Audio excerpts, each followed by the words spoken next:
Good evening, everyone. It is now 6 o'clock.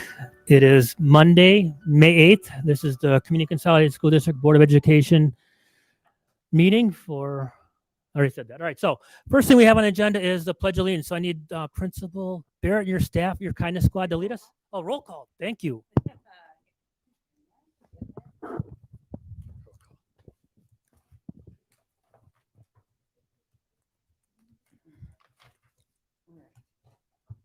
Espino, Presente. Lang, Present. Mencia, Present. Petrielli here, Reed, Present. Sager, Present. and Schumacher. All right, well, Yes. all right, so can we please rise for the Pledge of Allegiance? Principal Harris, can you have your kindness squad lead us? To the flag of the United States of America and to the republic for which it stands, one nation, under God, indivisible, with liberty and justice for all.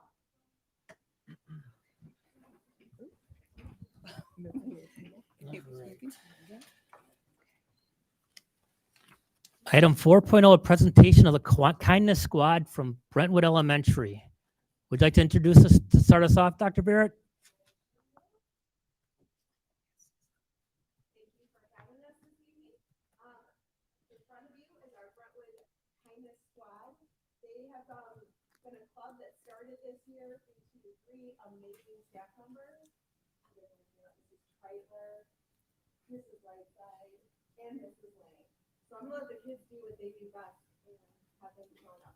And I'm gonna turn this on. Okay, Rachel. Stand up. My whole first line. Come on, stand up. Let's start reading. Okay. Let's start reading. Hi, Board of Education. We are so happy you're here. Doesn't it feel good to hear that? Just like you experienced walking in today's meeting, that is how we greet all our Brentwood Bears every morning. You wouldn't believe the amount of smiles, cheers, and cars honking we receive. We even have younger students coming early to join us. We are the Kindness Squad from Brentwood School, and our job is simple: spread kindness any way we can. Olivia, can you hold, Even though- Olivia, can you hold a second? For you parents, if you want to come up around the sides, you want to do video or something, please come around the sides so you can get a front. And it's not good looking at the back of your kid's head. I'm sorry. Give them a couple seconds to get up here, Olivia. I'm sorry to interrupt. Even though this year has been our first year, we have made such a big difference in our school.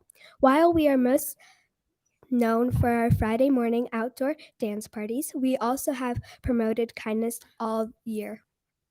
Some of our favorite things to do include putting encouraging notes on every student's locker to surprise them and help them be happy. We even like to surprise teachers with doors filled with Post-its and positive affirmations. Anyone who walks by the front office will also see encouraging notes that promote kindness and happiness. It's a great place to get a quick reminder that you are important, and we're happy you are a Brentwood Bear. Earlier in the year, we visited the younger classrooms at Brentwood and read a story about kindness. We want everyone to know how easy it is to be kind. We take our role as Kindness Squad very seriously and act as daily role models for all of Brentwood students. We want to show kids that all kindness matters.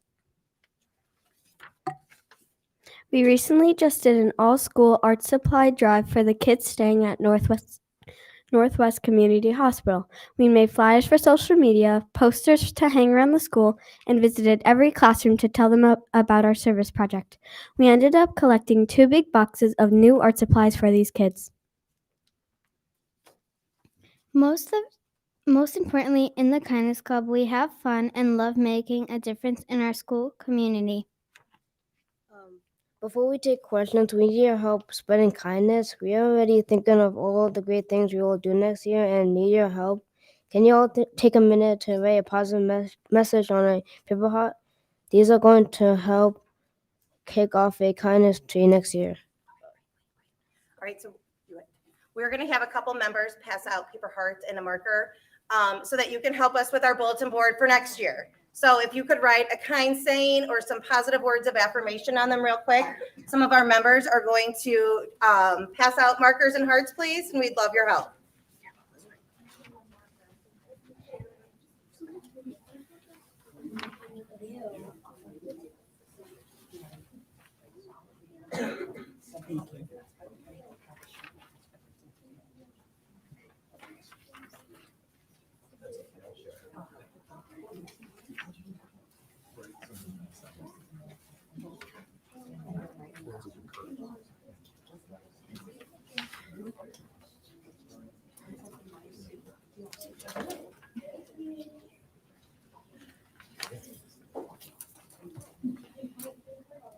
Your words will be on the walls of Brentwood next year, helping us have a fantastic year as we have this year. So,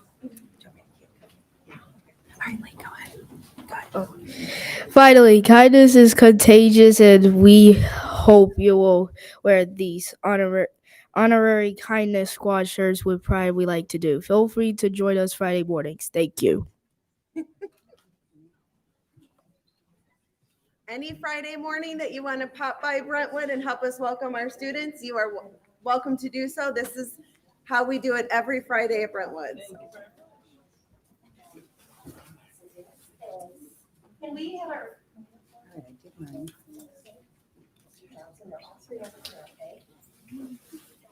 If you're done with your heart, you could raise your hand. right there? Thank you. Here, come here, Nora. Watch the cord.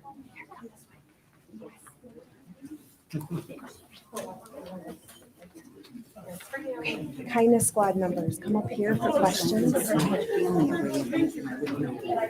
Can you go around and collect any notes from the front? Collect any notes that are done, and then the rest of you guys stand right here. Thank you. And we have to ask if there's any questions. Thank you. Okay, and then I would like to say, do you have any questions? Huh? Here, you come over here.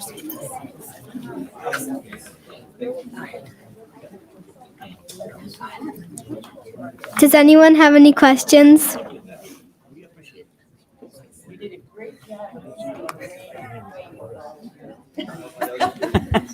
With all of your gyrations. You'll have to tell us later how you do it. Very good. It was nice to see you out in front. We do that every Friday morning. You do, huh? Yeah. Good for you. I'll tell you, I get a little tired. When I'm at work during the day, I'm pretty tired. And then I got to go from work to here. And I was driving here and I was really tired and I was sleepy. And then when I turned and I saw everybody dancing, it woke me up and it made me feel really good to come in here. So that shows you guys the impact that you guys make on everybody that walks by you. So great job. Thank you. Very good. Yeah, you guys, I want to thank you as well because it makes a huge difference to be welcomed into a space. And you guys were like right as we step out of our cars, and to think about kids who are coming to school, like feeling that warm welcome right when they arrive. I think it gets your mindset in a completely different place.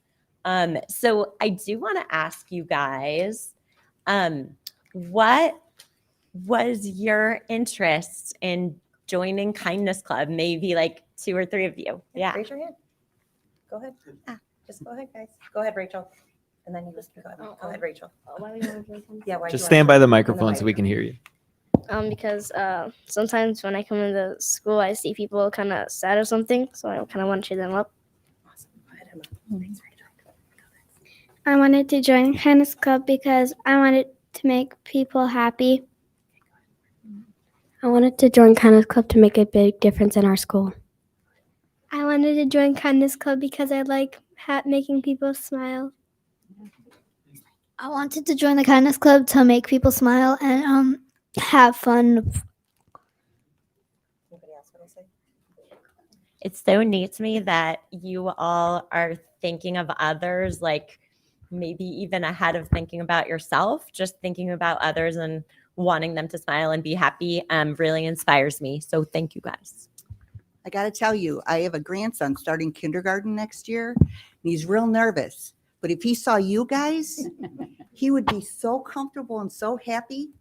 I wish I could ship you over there. He's in 15, so he's not in 59. He's not lucky They enough can to be just do with a you guys. drive-by on their way to school. Oh, that would be great. You just gave us an idea for the first day of kindergarten next year. Yeah. Kindness I'm Squad. glad I could That's a help great you. Some of our best cheers on Friday mornings are the little kids. They come early with their parents so that they can join us and dance, and they've got some great moves.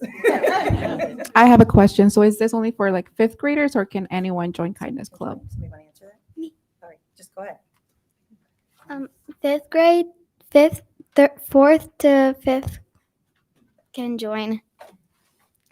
fourth and fifth grade are in the club, but anyone on Fridays in the morning can come and join us and cheer with us. So I know you guys meet sometimes on recess days to work on signs, correct? And you meet after school. How do you come up with who gets to write what goes in the billboard in front of the school? We once met all, and Miss Lang had some ideas, and we all kind of voted on which ones we wanted to do. And that changes every Friday, I'm assuming? Every once in a while. Depends what else we have going on school-wise. Yes. Dr. Sager, new signs so they can have multiple things going on? If you want to kill another time and wake us up, that's fine. Okay. Thank you so much. Thank you. Thank you. Now, before you go, you got to come up here for a picture.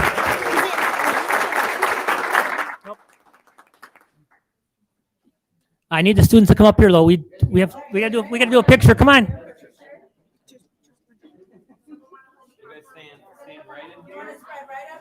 Yep.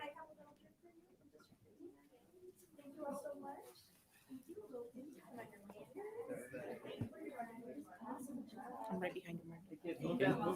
I don't know what we're standing for. I was ready to give the pledge.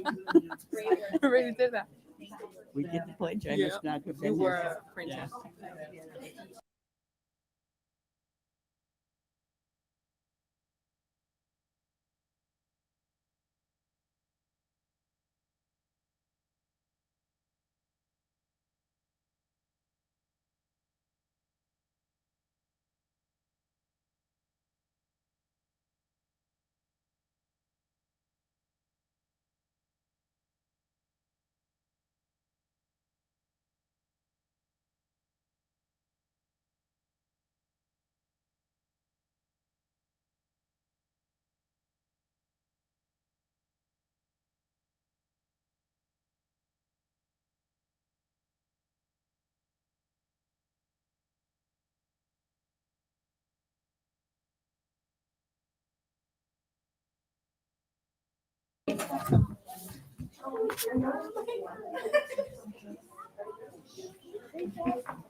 No.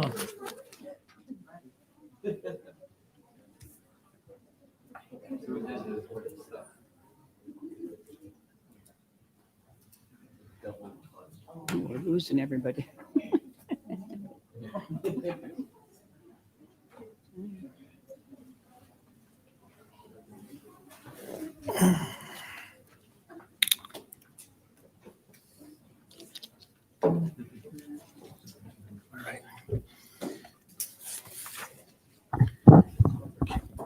Item 5.0, comments and suggestions from the public.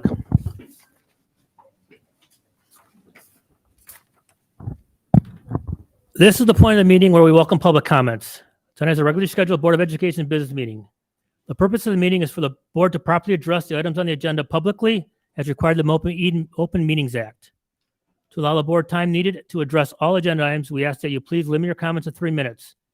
A board member will serve as timekeeper and will give the speaker notice when there are 30 seconds remaining to allow speaker time to compete or summarize their thoughts. Public comment during a business meeting is a time for the board to listen to comments from the public, but this is not a time for two-way discussion between the board and the public. Please understand the board will not ask nor answer questions. If you have questions or wish to have someone to respond to an item, please submit your comments in writing and the superintendent will follow up with a response. We also want to remind those in attendance this meeting is being live streamed. The video of the meeting will also be archived and available for viewing after the meeting has adjourned. For those sharing a public comment, please be mindful that you're being broadcast live and your comment will also be included in the archive. First person signed up would be Deb Benke. 2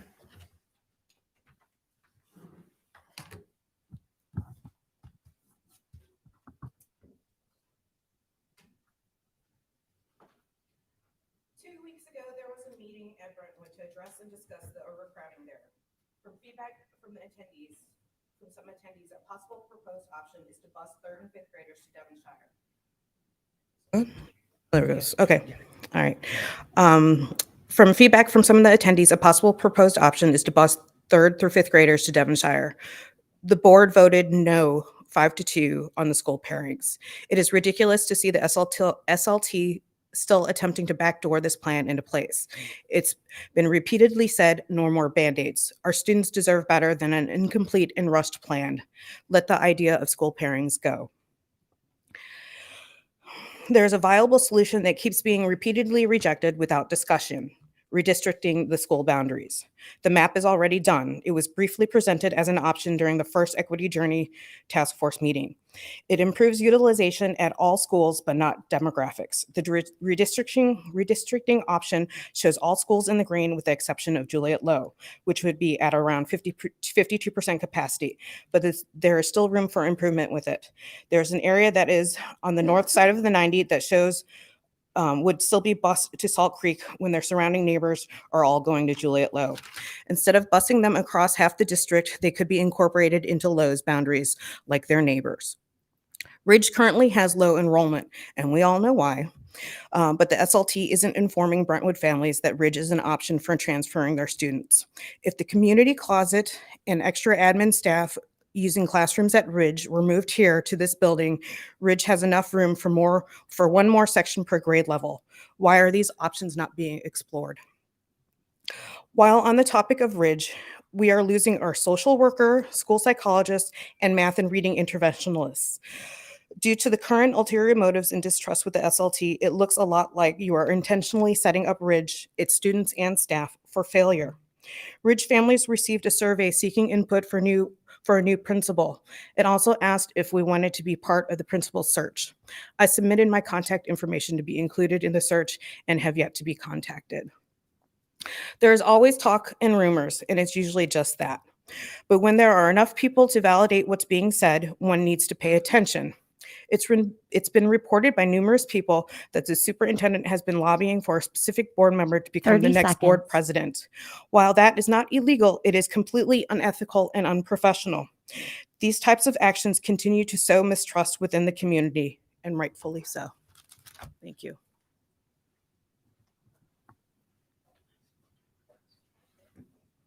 Ethan Buckler.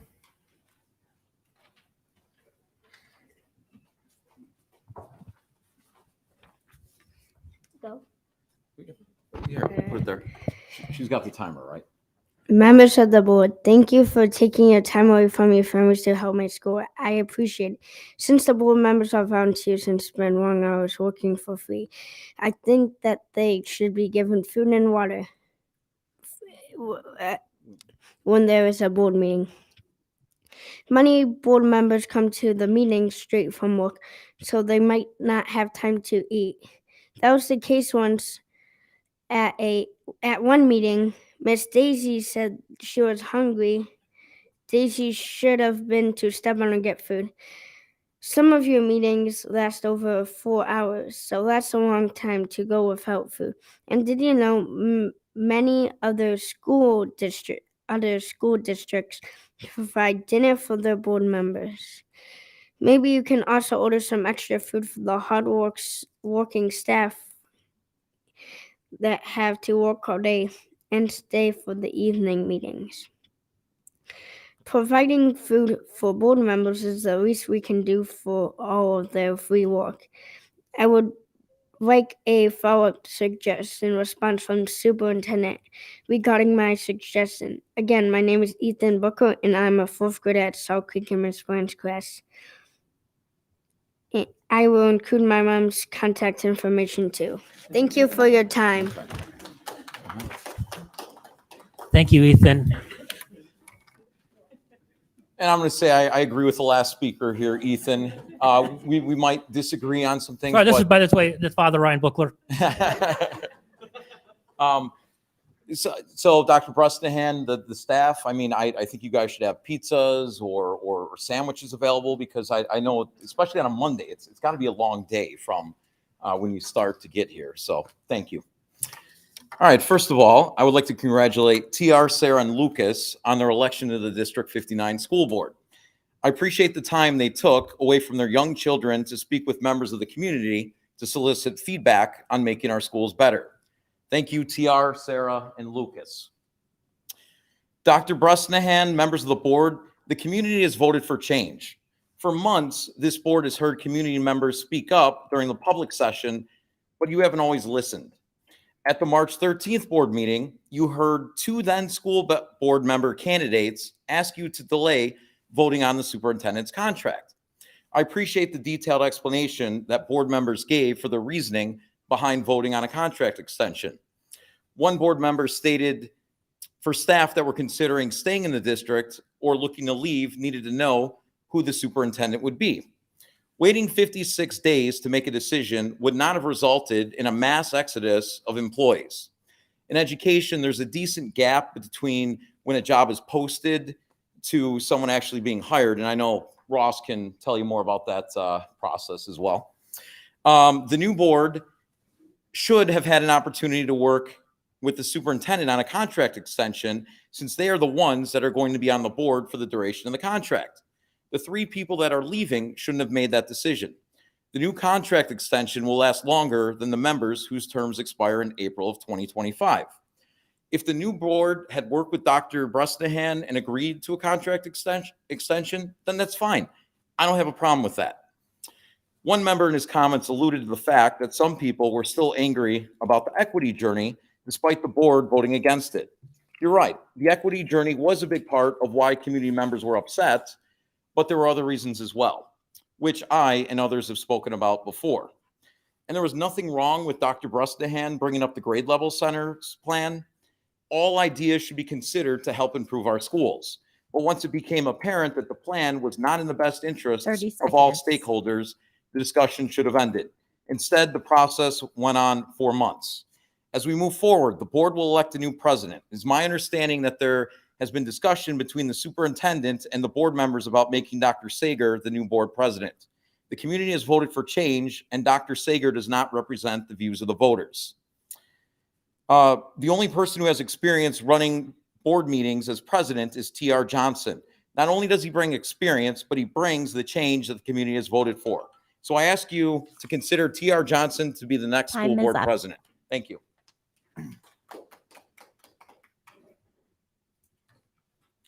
Thank you.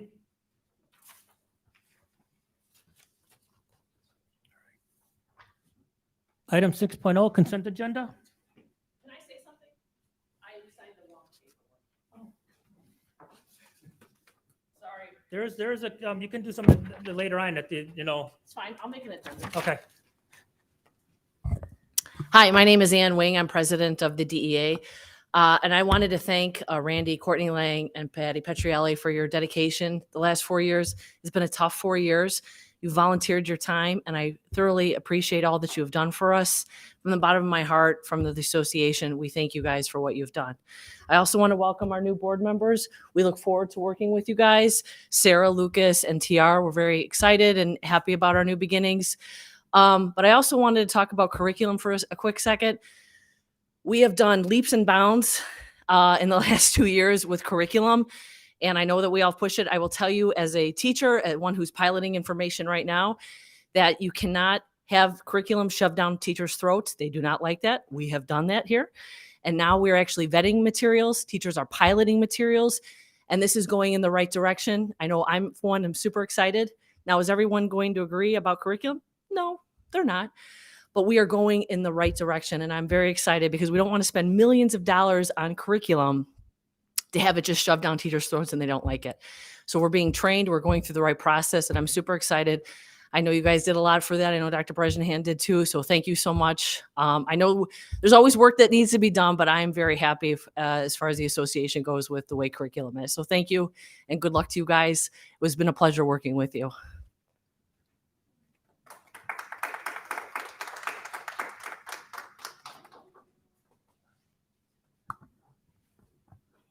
All right. 6.0, the consent agenda. Do I have a motion? I move to accept the consent agenda items 6.01, approval of minutes prior meeting, 602, disbursements resolution, 603, acceptance of financial report, 604, acceptance of recommendations, human resources report. 605, approval to destroy 18-month-old Minutes, 6:06, approval to release certain closed session minutes. 6:07, approval to release library grant funds. And 6:08, approval of the consolidation district plan. Do I have a second? Second. So before I'd like to make a comment, the approval of consolidated district plan, that is a state mandated thing. That is basically for our grants that we are applying for next school year. Just for clarification purposes, it has to do with our Title I, Title II, Title III funding from both state and federal purposes. We need to get that in, and the state needs approval before we can start writing our grants, and that takes some time. So that's what that is. Any other questions or comments? Roll call. Espino. Aye. Lang. Aye. Mencia. Aye. Petrielli. Aye. Reed. Aye. Sager. Aye. And Schumacher. Aye. And the motion passes. Okay. Item 7.01, approval of renewal for the refuse recycling service. I'll make the motion. Whereas Republic Services has provided the required services while demonstrating a high level of performance. Whereas Republic Services has proposed a new rate of a 7% increase. Now therefore be it resolved that on the 8th of May, 2023, the Board of Ed of District 59 approves the renewal for refuse recycling service with Republic Services on Bussey Avenue in Mount Prospect for the 23-24 school year for a monthly rate of $4,923.52 or an annual cost of $59,082.24. I'll second. Questions, comments? Roll call. Lang. Aye. Mencia. Aye. Petrielli. Aye. Reed. Aye. Sager. Aye. Schumacher. Aye. And Espino. Aye. And the motion passes. Item 7.02, approval of E-rate network equipment. I'll make the motion here. Whereas 7 quotes were received for network switch upgrades, whereas DSN Group, 2300 North Barrington Road, Suite 400, Hoffman Estates, Illinois, 60169, submitted a proposal fully meeting the district specifications. Now, therefore, be it resolved on the 8th day of May, 2023, the Board of Education of Community Consolidated School District 59 awards the network switch upgrade contract to DSN Group for a cost of $299,125, with an estimated E-rate discount of 80% on the eligible cost of $294,165, resulting in a net cost to the district of $63,793. Do a second. I'll second. Is there a typo in this one, or are those two numbers correct? Oh, great. Wait, hold on. Those are correct. Okay. Yeah. There's a portion of this is not E-rate eligible. That's Ah. why the one number is slightly lower. Sure. Okay. Roll call. Mencia. Aye. Petrielli. Aye. Reed. Aye. Sager. Aye. Schumacher. Aye. Espino. Aye. And Lang. Aye. The motion passes. Item 7.03, approval of maintenance vehicle bid. Do you have a motion? I'll do this. Whereas bids were open on April 3rd, 2023 for the purchase of one replacement vehicle, whereas one bid was received and the recommendation is Golf Mill Chevrolet, 9530 North Greenland Avenue, Niles, Illinois 60714 for $68,481.90. Now, therefore, be it resolved on the 8th day of May, 2023, the Board of Education of Community Consolidated School District 59 award the bid for vehicle to Golf Mill Chevrolet, 9530 North Greenwood Avenue, Niles, Illinois 6714 for $68,481.90. Do a second.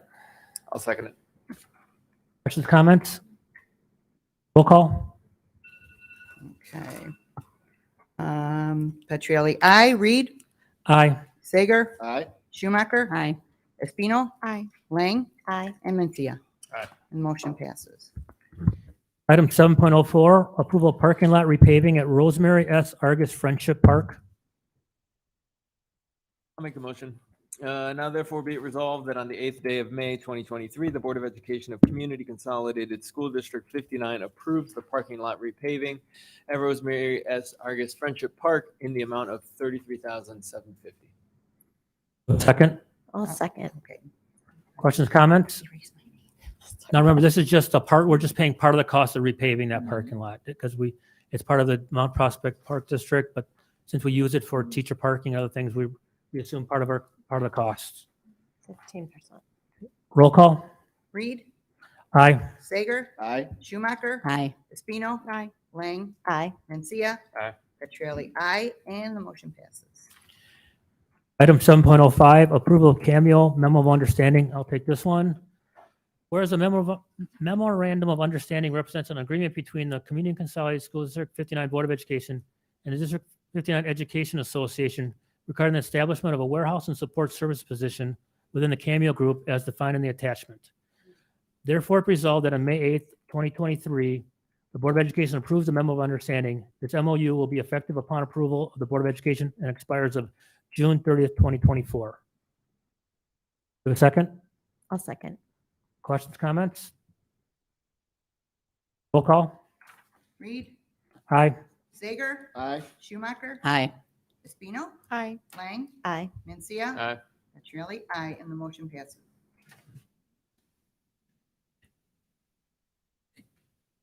8.0, continuing business and announcements. 8.01, board member recognition. All right. So we want to recognize our 3 board members who tonight is your final meeting. So congratulations. We want to just recognize your years of service. I feel very fortunate that I had the opportunity to interview with all 3 of you and to come and join District 59 under your leadership. I think I can speak on behalf of SLT when we say thank you for your service. This is not an easy job by any means.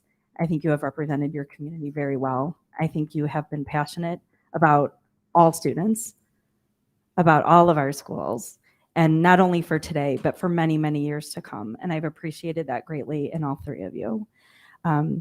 Patty, as a former educator and teacher in District 59, I think you brought such a vast wealth of knowledge and perspective that you contributed at every meeting that I've been to, and I've really appreciated. Whether you were representing your board members during our negotiations, whether you were representing board members during the equity work, whether you were sitting at any of our regular meetings, I know you always had that teacher perspective and used that well to balance out that and how you did your board work. So thank you. Courtney, you brought a definite piece and perspective to your role as vice president. Your compassion and level-headedness is something I have really appreciated in your role. I think you have always been so not only passionate about education and serving the schools in the community of District 59, but you've been incredibly compassionate. So even when it's been very hard to sit and to weigh multiple sides of a decision that you've had to make, I think you did that with heart, and you did it with a lot of passion and mindfulness, and I've really appreciated that. So thank you. Randy, board president, you became board president when I first started here, and I think you made sure I always felt welcome. You made sure I always felt that my needs were taken care of from my new role as superintendent, and not only mine, but really everybody on this team. As you would walk the building just to get to know people, whether it was our custodial staff, our maintenance crew, our office administrators, you always came in with a smile on your face and a willingness to serve, and everybody knew that about you. And I think felt very welcome by you. You came to every building. You made everyone know that you were here to serve and that you were about kids. And I hope that you leave your tenure here as a board member and board president knowing that you did exactly that. And again, it's not hard. It's never been easy. You gave more time to this role than I think anybody could even imagine. The number of phone calls that you made, the number of events that you attended, the time that you spent just to coordinate and collaborate and really bring people together and ensure that we had what we needed to do the work that we did. Especially as someone who was a non-educator, I think you brought that value and showed us that we were valued, from our staff to everybody here in District 59. So I want to just personally thank all 3 of you for your service. On behalf of the board and the community, I think you have given a lot of your time, heart, energy, and soul, and it is definitely appreciated. I wish all three of you the best. I hope you enjoy your Monday evenings and don't tune in for a little while. Take some time to enjoy your piece, but I absolutely value as community members and continuing parents. So I look forward to maintaining relationships and connections with all three of you. I'm going to ask if any board members have anything that they would like to share, and then we'll end with some recognition takeaways for you. Go in order? Sure, I can start over here. So Courtney, Patty, and Randy, I really want to thank you as a parent in the district for the work you've done for our students and for families. I am so happy with the direction the curriculum has gone, seeing what my eldest came in with and what my youngest is seeing now has been leaps and bounds improvement. And that's going to affect thousands and thousands of students over the next several years. So that work is huge as an impact. And personally, I just want to say each of you has a different way of thinking about things and different strengths. And I've appreciated how you each approach things differently, but always with the idea of helping students and doing what's best for the district. And I always thought it was a good cross check on my own thinking. You would always ask questions that would get me thinking about something new in a new direction. So thank you very much.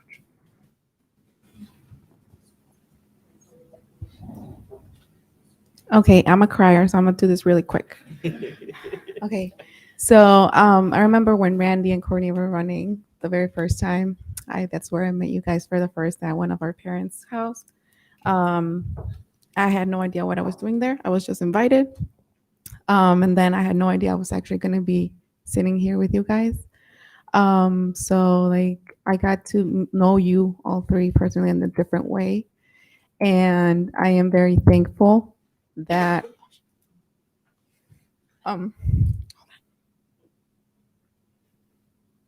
that the way you all three individually helped me just to get understanding every little bit of the agenda or wording terms. As you know, I never imagined being in a position like this, especially being a Hispanic single mom. You guys helped me feel I belonged here. And you always keep pushing me to become better. And I am doing that for the kids, for our staff, for our team, for everyone here. And it makes me sad, but it makes me happy as well because you guys are going to enjoy your evenings now. And it's not going to be as stressful as it is. And I know personally that you guys not only sit here and listen to the meetings and that's it. I know that all three of you go in and about extra time outside of your house. You take days off work to go to our schools and your children. I say our children because they are our children. Do their activities and their events and everything. And I truly wish that all the community can see all the work you do besides this here, asking questions, because it's more than just sitting here. And I just am thankful that our district is moving and it's improving because you guys have actually made a big difference. And now I can see it now that I'm here. And I will say something later, like afterwards, like personally, but that's just what I have to say right now. Thank you. Over the past 40 years, I've worked with many school board members, and each of you brings something different. And I think one of the main things that's perfect about this is we all get along. We're all individuals. We have different pluses and minuses, but we all get along and work well together. From you, Patty, I was always happy to hear the teacher's point of view on something that would be pertinent to the junior high. And Courtney, you're, as far as vice presidents go, you're the best one as far as giving reports, both written and verbal. Terrific reports. I appreciate it. And Randy, you've kept us all together, and I think that's a very happy thing. I'll just let it go at that. All right. Yeah, you know, let's see. To go in order here, I have always appreciated Patty's perspective of when we're talking about issues, when issues would come up, of just reaching out to you, having those phone calls with you, and letting me borrow your eyes and your experience to see how this would really work in a classroom, or what that experience would be, or how staff would respond to certain things. I welcome that, and I thank you for your time of just helping me learn. With Courtney, what can I say about Courtney? I think if you went to a lab and designed, or if you asked ChatGPT to design like the perfect school board member, I think it would be Courtney, or close to it, of the, and I mean that because of the way she interacts with families, the way she champions our kids, the way she interacts with each one of us, even if we agree or we disagree. I think she set the bar very high. So I want to thank you for that. Randy, I am going to miss for those that don't know, Randy and I are early morning risers. So I am going to miss getting texts at 6 a.m. saying, you want to talk, to talk about these issues. But I think the important thing, Randy, is that you and I, we didn't agree on some things, right? There are some issues we didn't agree about. But the important thing was that when we talked, this is the tone, this was the volume of those discussions when we didn't agree and when we'd work things out. And when you would show me kind of that ripple effect of, if we go down this path, then what about this? Then what about that? Where sometimes I didn't see it, but the important piece was that we were able to discuss these really big issues over the past years, like this, like friends, like colleagues, because we're all here doing, for the same goal. And I thank you for that. It's like we said, like all of us have said here, the three of you have really helped all of us here on this side of the table throughout navigate the big issues that we've had to navigate over the past 2 years. And it's going to be a loss, but we are all very thankful for the work that each one of you have given us here. So thank you very much.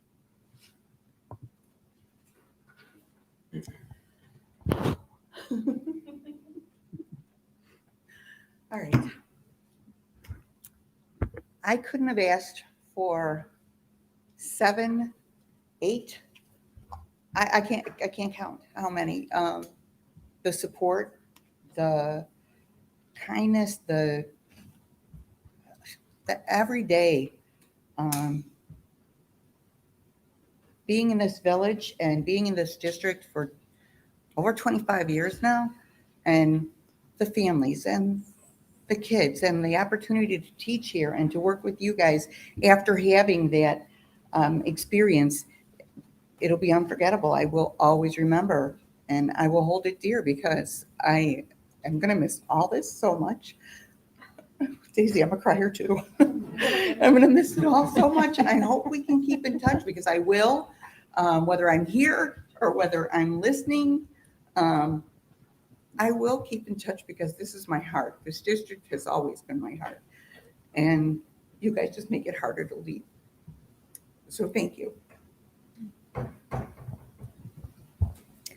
Patty and Randy, I just wanted to take a minute to address you both, because Patty, at the beginning, I did not know what to expect of you, because we had different groups supporting us, and I really had not met you. And I will just say that getting to know you has been such an incredible experience of seeing your heart.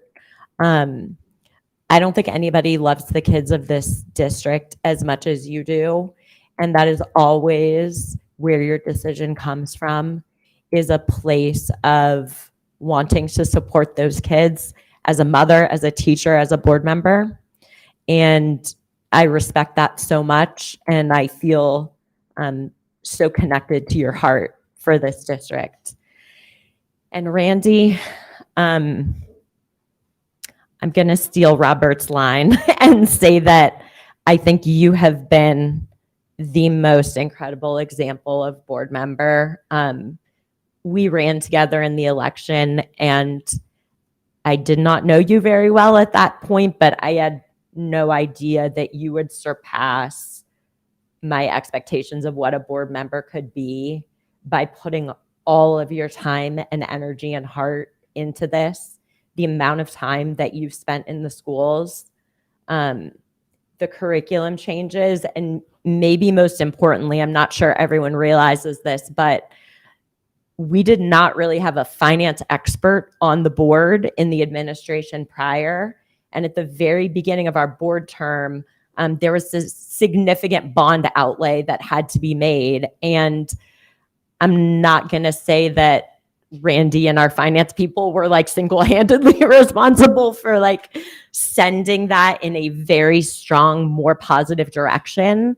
But I think Ron, Randy, Albert, the work that you've done to take care of our facilities and our finances for the next 10 years is at the top of the list of accomplishments over these last 4 years.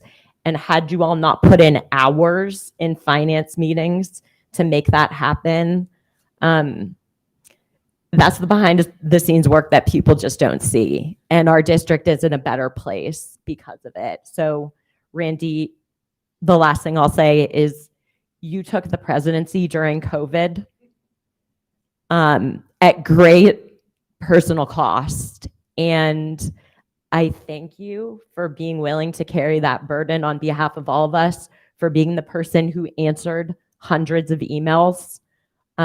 You truly had more than 2 full-time jobs. And I have the utmost respect and gratitude for your service. Thank you.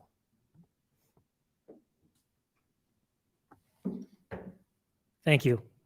I know you and I started this 4.5 years ago. It's been a full 4 years. But I want to kind of thank my wife for one thing. She had kind of said, after I got elected, she goes, remember, you can't fix everything. But what you can do is get things started. And that's what I hope that we have done. There's still a lot to be done. I wish the new board members coming in to continue on the good work that's being done, because good work is being done. But I also want to thank all of you. You are all my friends, and I will miss every one of you. And that goes for the SLT team too. I'm gonna miss. You think you're an early riser? Tom's here like 6 o'clock in the morning. He's here when I come print out stuff, and he lets me in the building. We got to add him to the group text. Yeah, but I come in the building. I see the good work that's being done. We have great work being done in our schools. Our principals are amazing. We have a great district. We have a great staff. It just needs to continue being, the good work needs to be done. So with that, I will finish my speech and thank you, everyone.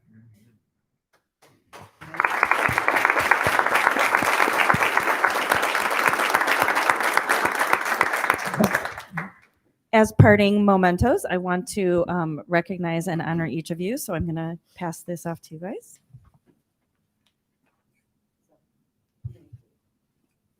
Wow.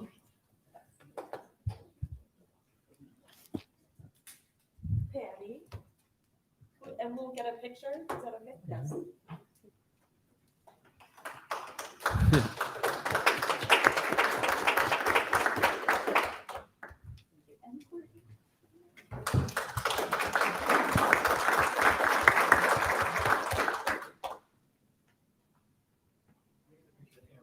Oh, okay, perfect. Mhm. We'll get a picture with you guys in your class. Thank you all so much.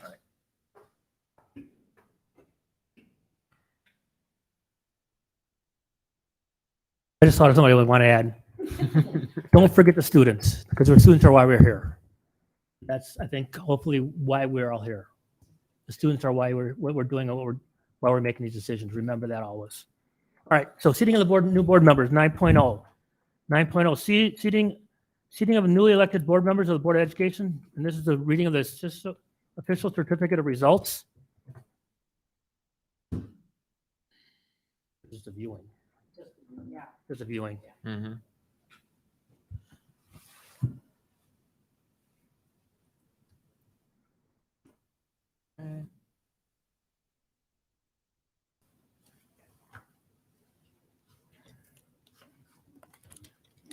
Yep. I don't have to read anything, do I? No. And the oath. So I need to call up the new incoming board members. I need T.R. Johnson, Sarah Dizak, and Lucas Snesny. Congratulations again.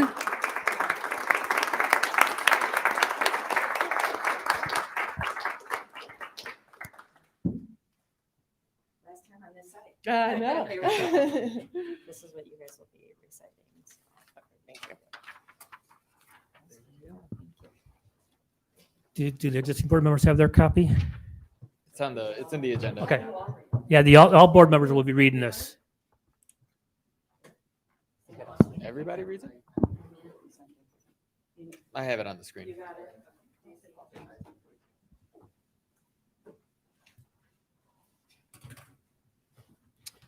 So You need to rise. we stand. Okay. Yeah.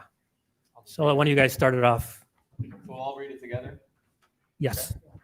I, Robert Van do solemnly swear that I will faithfully discharge the duties of the office of a member of the Board of Education of the Community Consolidated School District 59 in accordance with the Constitution of the United States, the Constitution of the State of Illinois, and the laws of the State of Illinois to the best of my ability. I further swear that I shall respect taxpayer interests by serving as a faithful protector of the school district's assets. I shall encourage and respect the free expression of opinion by my fellow board members and others who seek a hearing before the board, while respecting the privacy of students and employees. I shall recognize that a board member has no legal authority as an individual, and that decisions can be made only by a majority vote at a public board meeting.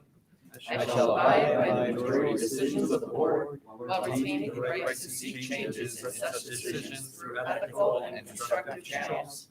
As a part of the Board of Education, I shall accept the responsibility for my role in the equitable and quality education of every student in the school district. I shall foster with the board extensive participation of the community, formulate goals, define outcomes, and set the course for Community Consolidated School District 59. I shall assist in establishing a structure and an environment designed to ensure all students have the opportunity to attain their maximum potential through a sound organizational framework. I shall strive to ensure a continuous assessment of student achievement and all conditions affecting the education of our children in compliance with state law. I shall serve as education's key advocate on behalf of students and our community schools to advance the vision for Community Consolidated School District 59. I shall strive to work together with the district superintendent to lead the school district towards fulfilling the vision the board has created, fostering excellence for every student in the areas of academic skills, knowledge, citizenship, and personal development. That's it. All right, everybody.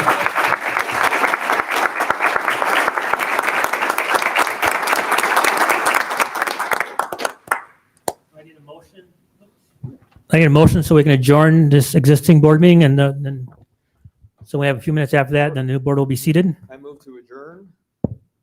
I'll second it. Roll call. Hang on 1 second. Sager. Aye. Schumacher. Aye. Spino. Aye. Lang. Aye. Mencia. Aye. Petrielli. Aye. And Reed. Aye. And the motion passes.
I'm going to use that gavel. All right, everybody, we're going to get started. I am going to serve as Secretary Pro Tem, President Pro Tem, excuse me, while we do the second half of the meeting tonight. So calling this meeting to order, and we will do roll call. You have a secretary pro, you need a secretary. I need a secretary pro tem. Anybody want to do, Joe, you want to do that? The secretary pro tem? We just I need don't for, care. There has to be a piece of paper somewhere. yeah, Thank just got to you. do the check boxes. I have experience of one meeting. That is More enough. than everyone else.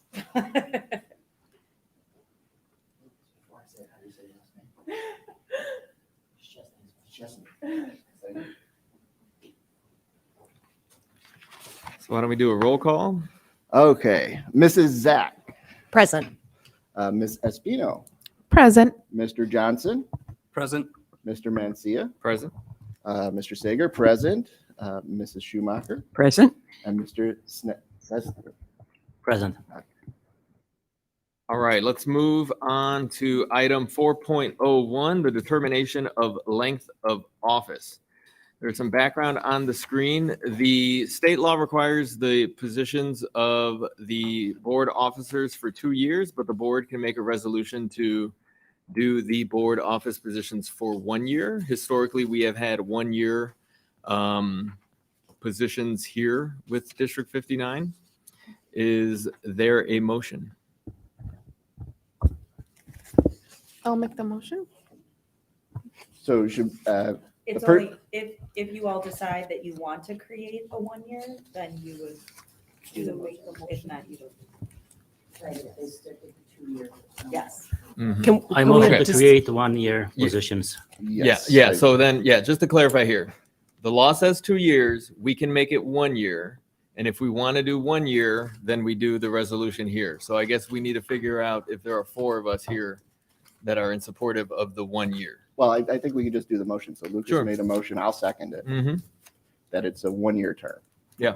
And then we can discuss it now. Mm-hmm. So Any comments, any discussion, from anybody? I think That's 1 the way year it's has been. worked very, very well over the course of the time. Mhm. And you can correct your problems, anything you've made a mistake on during 1 year. You don't want to let it go for 2 Mhm. years. Okay, anybody else? All right, let's vote. Espino. Aye. Johnson. Aye. Mancia. Aye. Sager, aye. Schumacher. Aye. Chesney. Aye. And Zach. Aye. And the motion passes.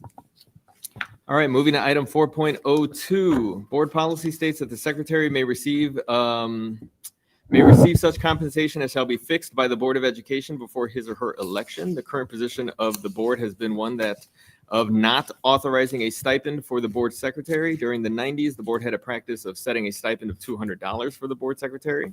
The following resolution allows the board to insert an agreed upon figure. Past practice has been that the board does not act on this resolution. In other words, we can set, the only board member that can receive any compensation is the board secretary. In the past, we have not provided a stipend for the board secretary. And we have that option if we want to. In the past, we offered the small amount to the secretary, but the secretary has never accepted it. So then this resolution or the motion here, the way it's written, would allow us to put a dollar figure there if we want to do it. But I guess if we don't want to do it, then we don't vote on the motion. Is that right? Okay. So if someone wants to add a dollar figure to that, you can make a motion to do that. But if you don't, then Do we have to add $0? and there no motion? So there being no motion, let's move on to 4.03, nomination and election of president. The board president presides at all meetings and calls special meetings in addition to any other duties. Because the president becomes the public face of the board, members may want to select someone with recognized leadership skills and abilities that effectively speak for the board and to work together with the superintendent to plan and conduct successful meetings. Basing the choice on these considerations is generally more effective than either basing the choice upon longevity or rotating the office so that each board member takes a turn serving as president. The individual chosen for the post should possess the qualities to do the job well and be prepared to satisfy the major time commitment required. Anyone can make a nomination, including self-nominations. Nominations do not require a second. Election of an officer requires a majority of those voting, 4 votes.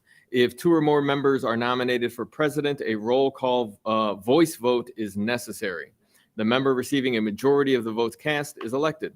If there is a tie or no one receives a majority of votes cast, a second vote must be taken. Additional votes must be taken as necessary to elect one candidate. If no candidate is elected, the president pro tem continues to serve until a president is elected. Are there nominations for the office of president? I nominate T.R. Johnson. TR, do you accept that nomination? Yes. Okay. I am going to nominate Dr. Joe Sager.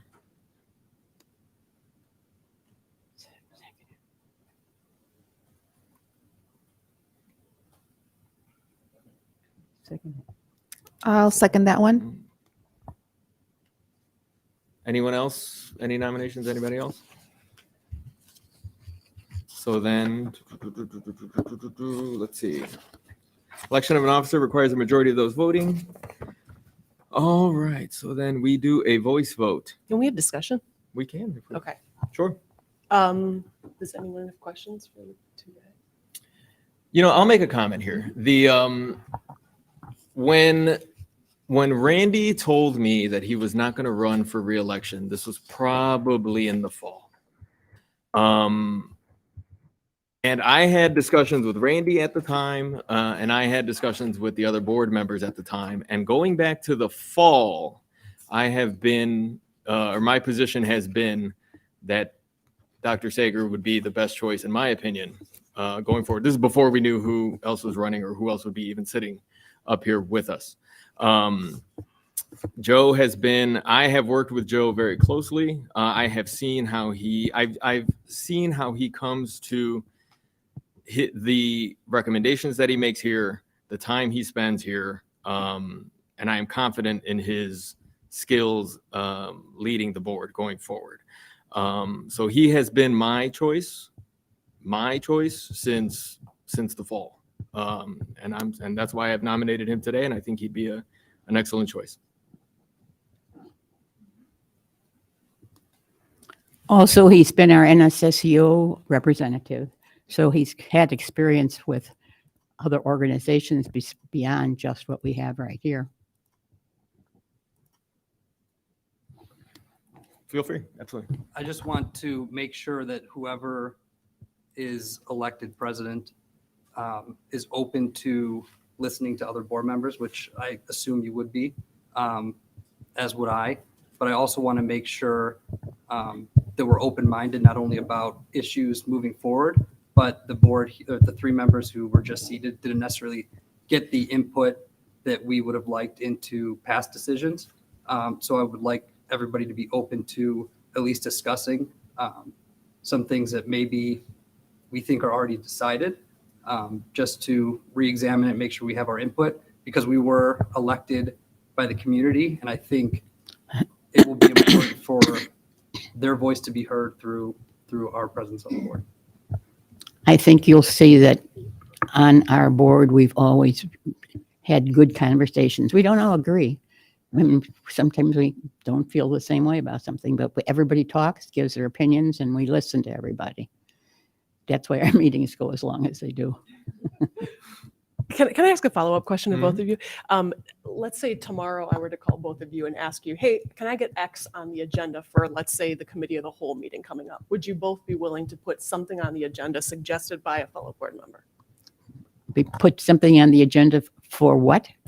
For any board meeting coming up. So for example, there's a committee of the whole on like the 22nd or the 23rd. Oh, you mean, can you add Yeah, would they be both willing to Oh, yeah. add an item to the agenda? Yeah, and any board Yeah. member can request agenda items be added. Yeah, And then you would sit down and have a definitely. discussion of what's the Mhm. appropriate timeline, that sort of thing. Mhm. Can I ask another Mhm. awkward question? Go ahead. Can the both of you maybe, I know you, TR, I'm getting to know you, Joe. Can you both maybe go through just like why you think you would be excellent in this position and what qualifications you have that you think would be really good for this position? So as I see the position of president for the school board, I think the job of the president is you're one of seven, so it doesn't give you any special authority. But what the function of the president is to make sure that the board functions well, so that each of you gets the information you need to make sure that you're able to make the decisions that you need to make without pressuring you and saying, I would never say you should vote this way. I would give my opinion to you, and I would expect you to give me your opinion as well.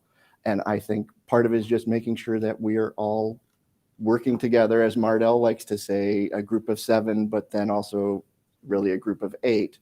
And so the board's president's job is to create that function that we all work together effectively. And I promised I would work to do that. I think he's had just enough experience on our board for us to work well with him. He hasn't been on too long, but he's been on and has experience. And I think that's very important, as you and I already spoke about. Sure. Yeah, I would agree with everything that everybody said. I have no concern about whoever becomes president. I think I have served as president on the library board. I did so during the pandemic. And I think I have the demeanor and the disposition to serve well in the role. I think everybody at some point would be well served in the role. But I think that at this point in time, just given the recent past, I think it would do a lot to restore trust with the community and trust with the process, and know that, I know that behind the scenes there are more discussions than people see. So I do know that. But I think somebody elevated to that role who was just elected would serve well for restoring some of the trust. I guess I know because I've been on the board so long that there's plenty of opportunities. I've been secretary several times, vice president several times, and president several times. So, I mean, it comes to anybody who wants it. Yeah. If Sure. you don't, Yeah, if you don't, I if you don't think- want an office, you don't have to take it. But it's usually available to whoever really wants it. Yes, as long as we all agree to continue to move things forward, because we can't wait any longer on a lot of this stuff. So as long as we agree that Agreed to what? I'm sorry, I keep didn't. moving things forward. Oh, Not- obviously, obviously, Mhm. obviously. That is the reason why I nominated TR. I because think do we believe- all speak up and work for whatever we believe in. Yeah, and I think ultimately, I think this is good. I think we're all leaders here, and we should all, like, who wants to be board president? There should be 7 hands that go up, and maybe one day there will be. I know I like having this gavel here. Maybe I'm having second thoughts. See, but I know, but I'm very busy, and I. Are you sure we can still make another Yeah. nomination? But if there are no other comments, we need to do a voice vote. So we will go one by one. So a voice vote basically means you're going to say the name of the person who you vote for. Yes. Yeah. Okay. Mm-hmm. And then are we keeping score, tally? Somebody keeping tally? Yeah. Yep. Okay. I'm doing the best I can. I will start, and we'll go down this way here. So I will vote for Dr. Sager. My vote's for TR Johnson. My vote is TR Johnson. Same as the nomination, TR Johnson. Joe Sager. Joe Sager. And Joe Sager. Okay. So then now we have to have a motion here so we can actually have it recorded and a roll call vote on. Be it resolved that on the 8th day of May, et cetera, et cetera. So should I put in the names that already did the motion? We already had a So that motion was in a you second. and Daisy. But do we have to have a roll call vote here, don't we? Yes. Yes. So why don't I make the motion? And Daisy seconded it. Okay, so motion by me, seconded by Daisy. Be it resolved that on the 8th day of May, 2023, Dr. Joe Sager is elected president of this Board of Education. Roll call, please. All right. Let me see here. Johnson, Nay. Mencia, Aye. Sager, aye. Schumacher, Aye. Schnezny, Nay. and Zach, Nay. and Espino. Aye. And the motion passes. Okay. Let's move on to, I lost it. Of course I lost it. Nomination and election of vice president. Thank you very much. Here in the front here. So the vice president performs the duties of the president in the event of a vacancy or if the president is absent or unable to perform his or her duties. A board is well advised to select a vice president who has many of the same skills and qualities of the president. Anyone can make a nomination, including self-nominations. Nominations do not require a second. Election of an officer requires a majority of those voting. This entire process must occur during an open meeting, and voting must not be by secret ballot. Are there any nominations for the office of vice president? I would like to make an immediate nomination of Robert Mencia for vice president. Thank you. I'll second that. Robert is an amazing guy and just puts in the effort, and he and I have been pushing each other about who's going to be president for a while, saying, I don't want it, you take it. And I would be very happy with him as vice president. Thank you. I seconded it. So I would have been happy with Robert being a president, absolutely. And I do, but I do because I do like a balance between the existing board and the opinion of the community. I would like to nominate T.R. Johnson for the position of vice president, and especially keeping in mind the comments by Mr. Mencia about not having the time to be a president. I think it want to be also respectful of that. Sure. Any other nominations? Comments, discussion?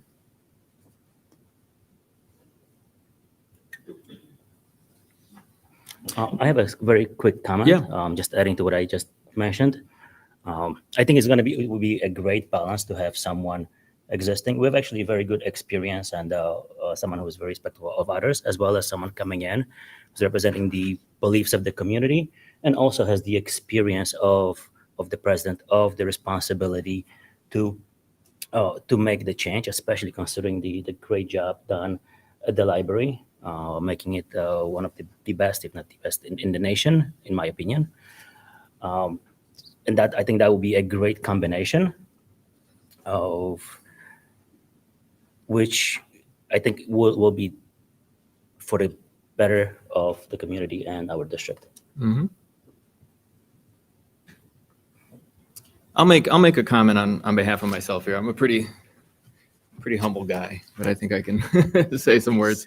No, when I joined the board back in 2020, even at that time, I said, I think being the board president is something that I'd want to do eventually. And then I see the amount of work that it takes, and I do not want it to be a disservice to the district if I wouldn't be able to do 100% of the board president role.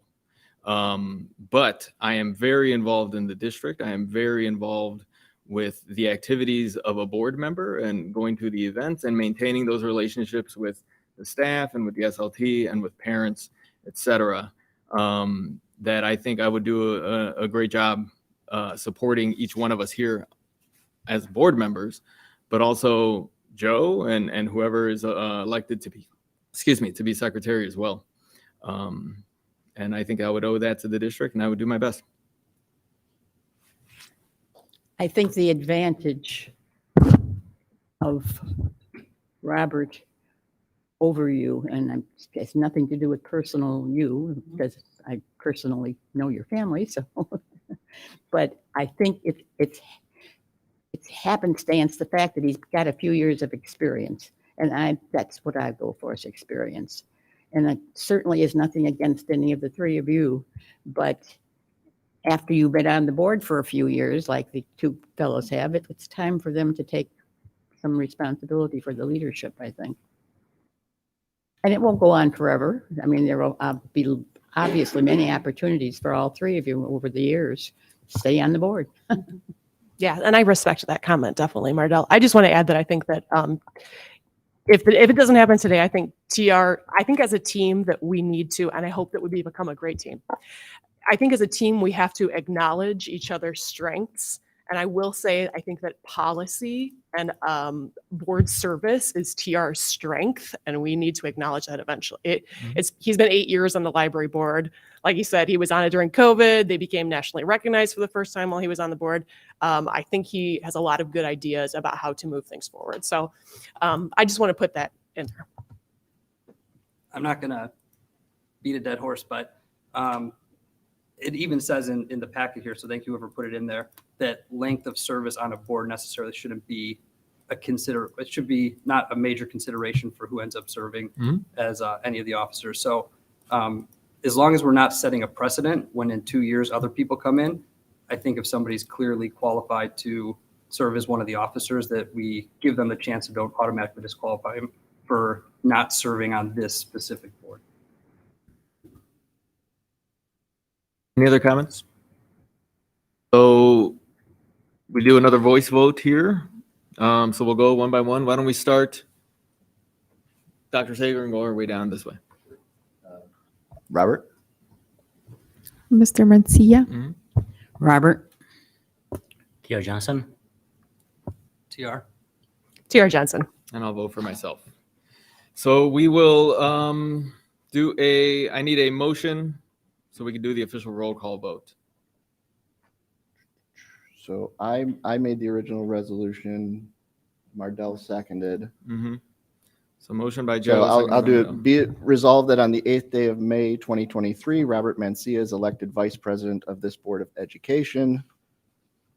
And we'll go through.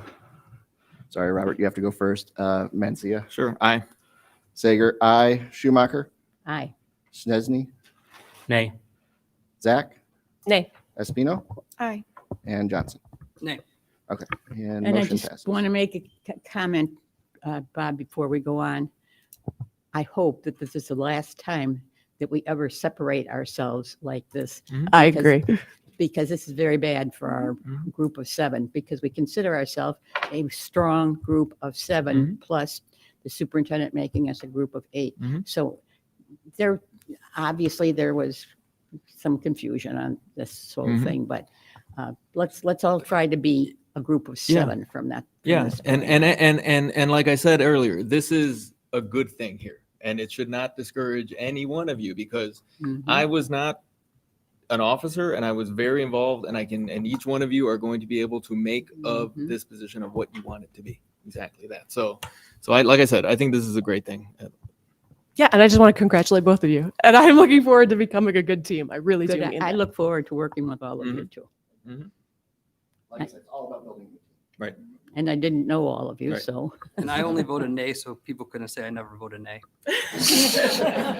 I remembered that nay vote. No, I'm joking. All right, let's move on. All right, nomination and election of secretary. The secretary may be a board member or non-member at the discretion of the board. The secretary is the only officer who may receive compensation. Compensation of a board member chosen as secretary is limited, however, to the maximum set by statute, and the amount must be established at least 180 days before the term of office begins. Compensation of a non-member board secretary is not subject to a statutory maximum. Even when a board member is elected board secretary, best practice dictates that a recording secretary be used to keep the minutes, freeing all elected board members to take an active role in board discussion and deliberation. Anyone can make a nomination, including self-nominations. Nominations do not require a second. Election of an officer requires a majority of those voting. The entire process must occur during an open meeting, and voting must not be by a secret ballot. Are there any nominations, including self-nominations, for the office of secretary? I would like to nominate Ms. Sack. I don't want to do this, Rob. I just got here. Can I deny it? You can deny it. I'm going to deny it, and I just want to say I just got here, so I need to be a board member and learn how to do that. Thank you, though. You are welcome. That's okay. You don't have to be. Are there any other nominations, including self-nominations? Would you like to be secretary? Me? Uh-huh. No, thank you. You don't want to be secretary, huh? The secretary may be a board member or non-member. We've at the always had a discretion. board member be secretary. Can we always. just go over like what the secretary has to do? Maybe somebody doesn't really know and is scared. So the secretary gets this wonderful blue folder that contains all the motions, and then all you have to do is put the initials of who made the motion and who did the second. And then when it's roll call, you just call the names and check the boxes. Yeah. And then sign the papers. And to clarify as well, the when it talks about maintaining the minutes, the secretary is not writing down everything that everybody said. No. Ms. Mullen is handling that. Could Mrs. Pullen do it? Just for what it's worth, I have worked with boards where we have our executive administrative assistant fulfill that role with compensation. But that we have not had here. Mardell, is that correct? Has it always been a board member? It's always been a board Okay, member. so it is a possibility. It is practice outside of District 59's norm, but it is an option. I'm sure there's somebody on this board who would be interested. Yeah. Are any of the three of you interested in being secretary? I can do it. I will You can nominate. do it? Daisy. All right, I'll I nominate Daisy. nominate Okay. Daisy. Nobody wants Since we just have anybody else? Yes. No, Dr. single nomination, right? We Happy can to do second. or hold on. Do we have to vote down, Sarah? Don't do that. I just got here. Don't do that to me publicly. So we can just do all in favor, and then all in favor say aye. Yes. Aye. Aye. Anyone against say nay. And now I need a motion. Or do we need it? Yeah, we got to do an official roll call. Mm-hmm. So I will move motion by me. I need a second. I'll second. Be it resolved that on the 8th day of May, 2023, Ms. Daisy Espino is elected secretary of this Board of Education. Yay. Congratulations, Daisy. Unanimous. And Yep. yeah. Good job. And welcome to the board. I'm really very happy. And we to gotta have gotta all- actually do the roll call vote. Oh, We actually have to do the roll call? Okay. So Yeah, we do. Sager, aye. Schumacher, Aye. Chesney, Aye. Zach. Aye. Espino, Aye. Johnson, Aye. Mencia. Aye. Passes. And next year at this All right. time, hopefully, one of you will be interested in one of the positions. But Item welcome aboard. You're all brand new, and I'm happy to meet you and get to know you. Item 4.06, set time, dates, and location for regular meetings of the Board of Education for the next 12 months. Isn't it Joe's? Oh, get me out of here. Ask the guy. Do we, I guess you're actually switching. do we switch spots? I do have to switch spots. All right. While they're making this switch, I just want to tell you that I have been making copies for the three of you of a lot of the legacy work that I have that you can read or not read, depending upon whether you're interested in it, but it'll give you some background about the board. Yeah, I haven't finished copying it all, so you'll probably have to wait till the next meeting. But, I mean, I went to conferences and I wrote a report, and so you get some idea about that. I mean, there's just certain things, and if you're interested, fine. If you don't want to read them, then I am. good. I already heard that you might. So I'm very much looking forward to it. Good. I enjoyed my conversation on the phone with you. Congratulations. That was you I talked to on the phone, right? You're making the guys sit Yeah. at the kids' table.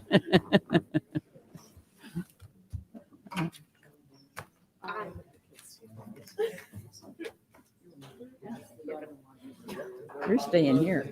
Daisy, are you You're coming? not moving, are you? No, I'll stay No? here. I'm Okay. here. Sounds Do you, good. do you want to sit here? Daisy's. No. I guess I- Are you sure? I'm sure. I want to be.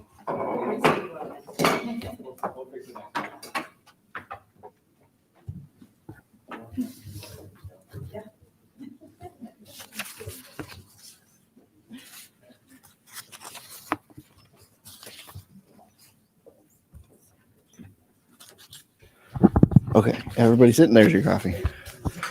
Okay, so moving on, we will be looking now at, what are we at, 4.06, set times, dates, and location for regular meetings of the Board of Education for the next 12 months.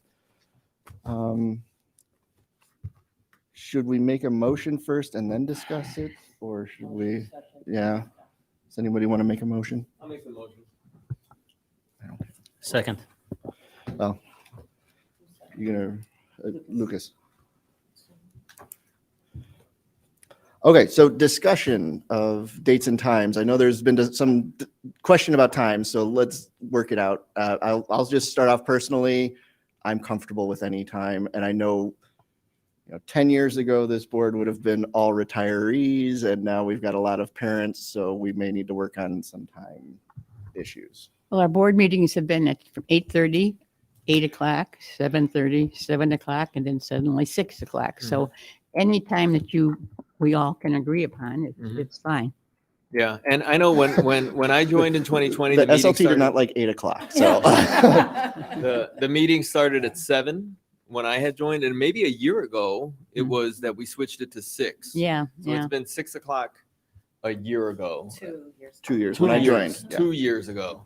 I have no preference. I think a lot of folks probably don't want to stay up too late watching these meetings, so 6 o'clock works fine with me. A little earlier than that, we may be hitting dinner time and such, but The only thing that I would mention is if we have that committee of the whole meeting where we kind of discuss how the board operates in 2 weeks. The only thing with 7 o'clock is then maybe we can start to schedule some of the sessions like the committee of the wholes before. So we're not here on multiple nights. Maybe we do those ahead of the meeting. So those start a little bit earlier. The actual board meetings start a little bit later. That's another discussion, but that would be why I would advocate for 7 o'clock right now, just so we can kind of fit some of these other meetings ahead of them. And maybe even do, and I don't know, we might have to say the meetings are at 5 o'clock, and then we can even do our closed session before the board meeting. Yeah. So that way we're not here until. Yeah, there are other 11 boards o'clock that do that with the. And it allows closed session. parents too, who, I know our situation is only 7 or 8 or situations, but parents who work downtown, parents who have to get their kids to different places, it's a lot easier for them to tune in at 7 o'clock. And then hopefully the meetings are shorter, so they go to 8 o'clock, 8:30 max. So I have to completely agree. That actually is something that I think is going to work better for the parents. Being a working parent, commuting in the past, now from home, but commuting in the past, being here at 6 p.m. would have been almost impossible for me. 7 o'clock is a lot easier to finish job normally without having to take a time off.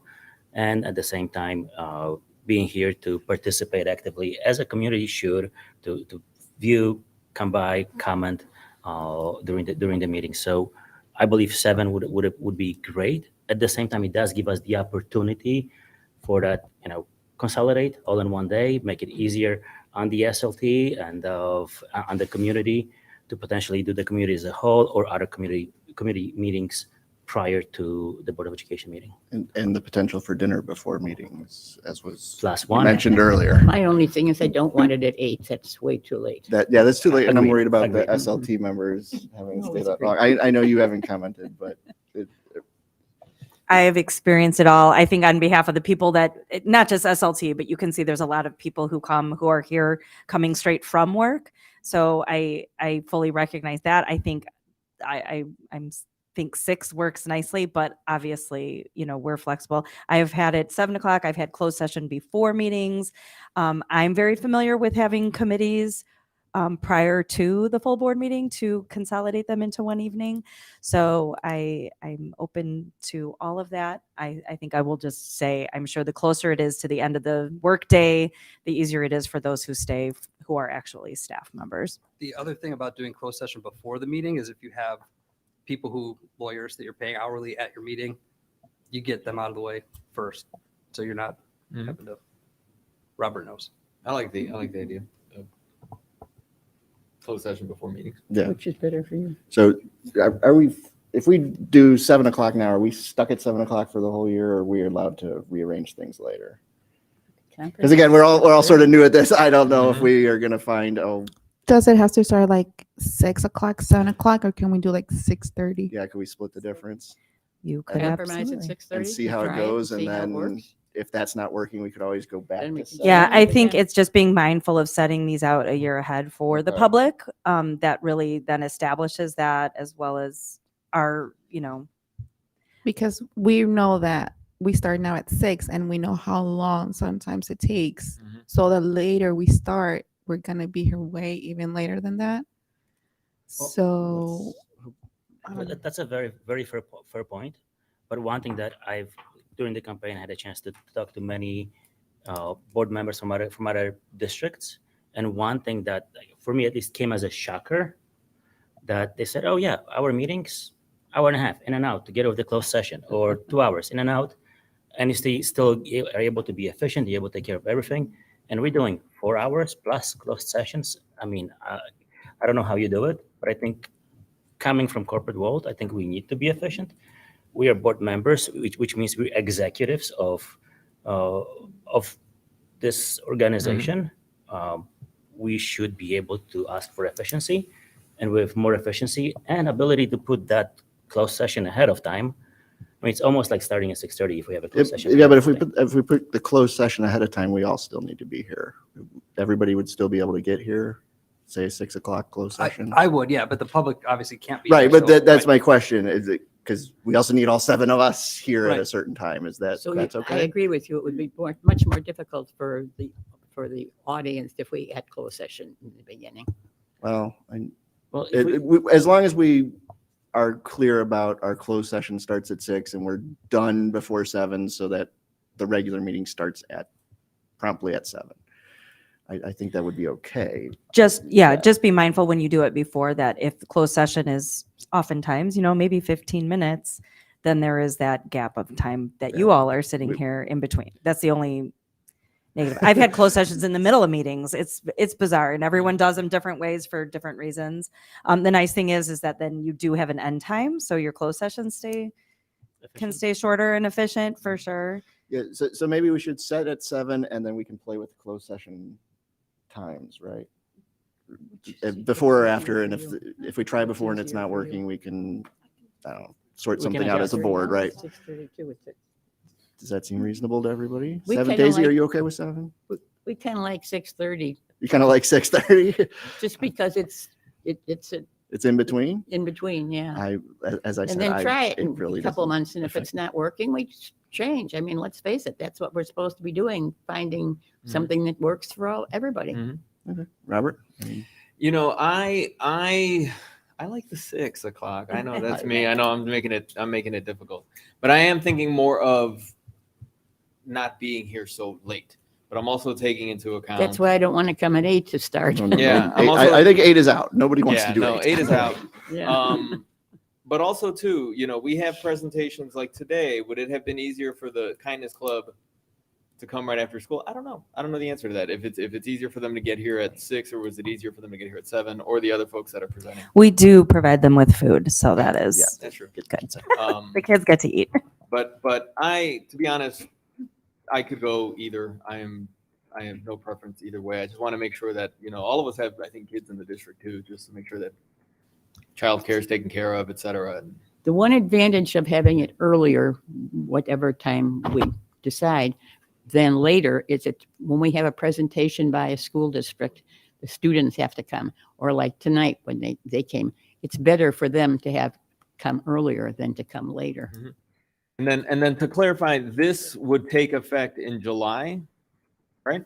Yes. Yeah, so we have the schedule there that's on the board. Whatever timing that we vote on now would start July 10th for that period. So it wouldn't be next month. Right? Yeah, 1 month, June, and then. Okay, can we get a show of hands for 7? 7, 1, 2, 7, 6:30. Okay, 7, 3, 6:30. 2, Mardell, 6:30 or 7? Pick a number. 6:30. 6:30, Mardell, 6:30. 6:30. 6:30, Robert. 6:30 is fine. 6:30-ish. Okay, like I said, I think probably our staff would prefer if we have it earlier than later, because some of them, I'm sure some of you are staying right here. So that's a very good question. Is the staff present for the community as a whole meeting?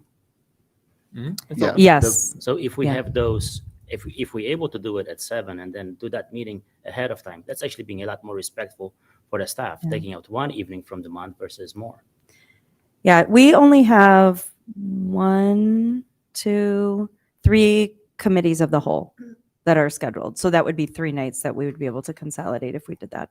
there's also opportunities for things like finance committee, the curriculum committee, and whatever other committees that are important to have it at that time. Because I do believe that's something it's critical, and currently at the times that we have set for those committees is prohibitive. I mean, it's set in a way. What do you think? Not sure why, but that definitely is in conflict with that any community member coming in. Because if I'm a parent, I can't come in because my kids are coming from school. I need to wait for them. If I'm at work, I can't come in because I am at work at that time.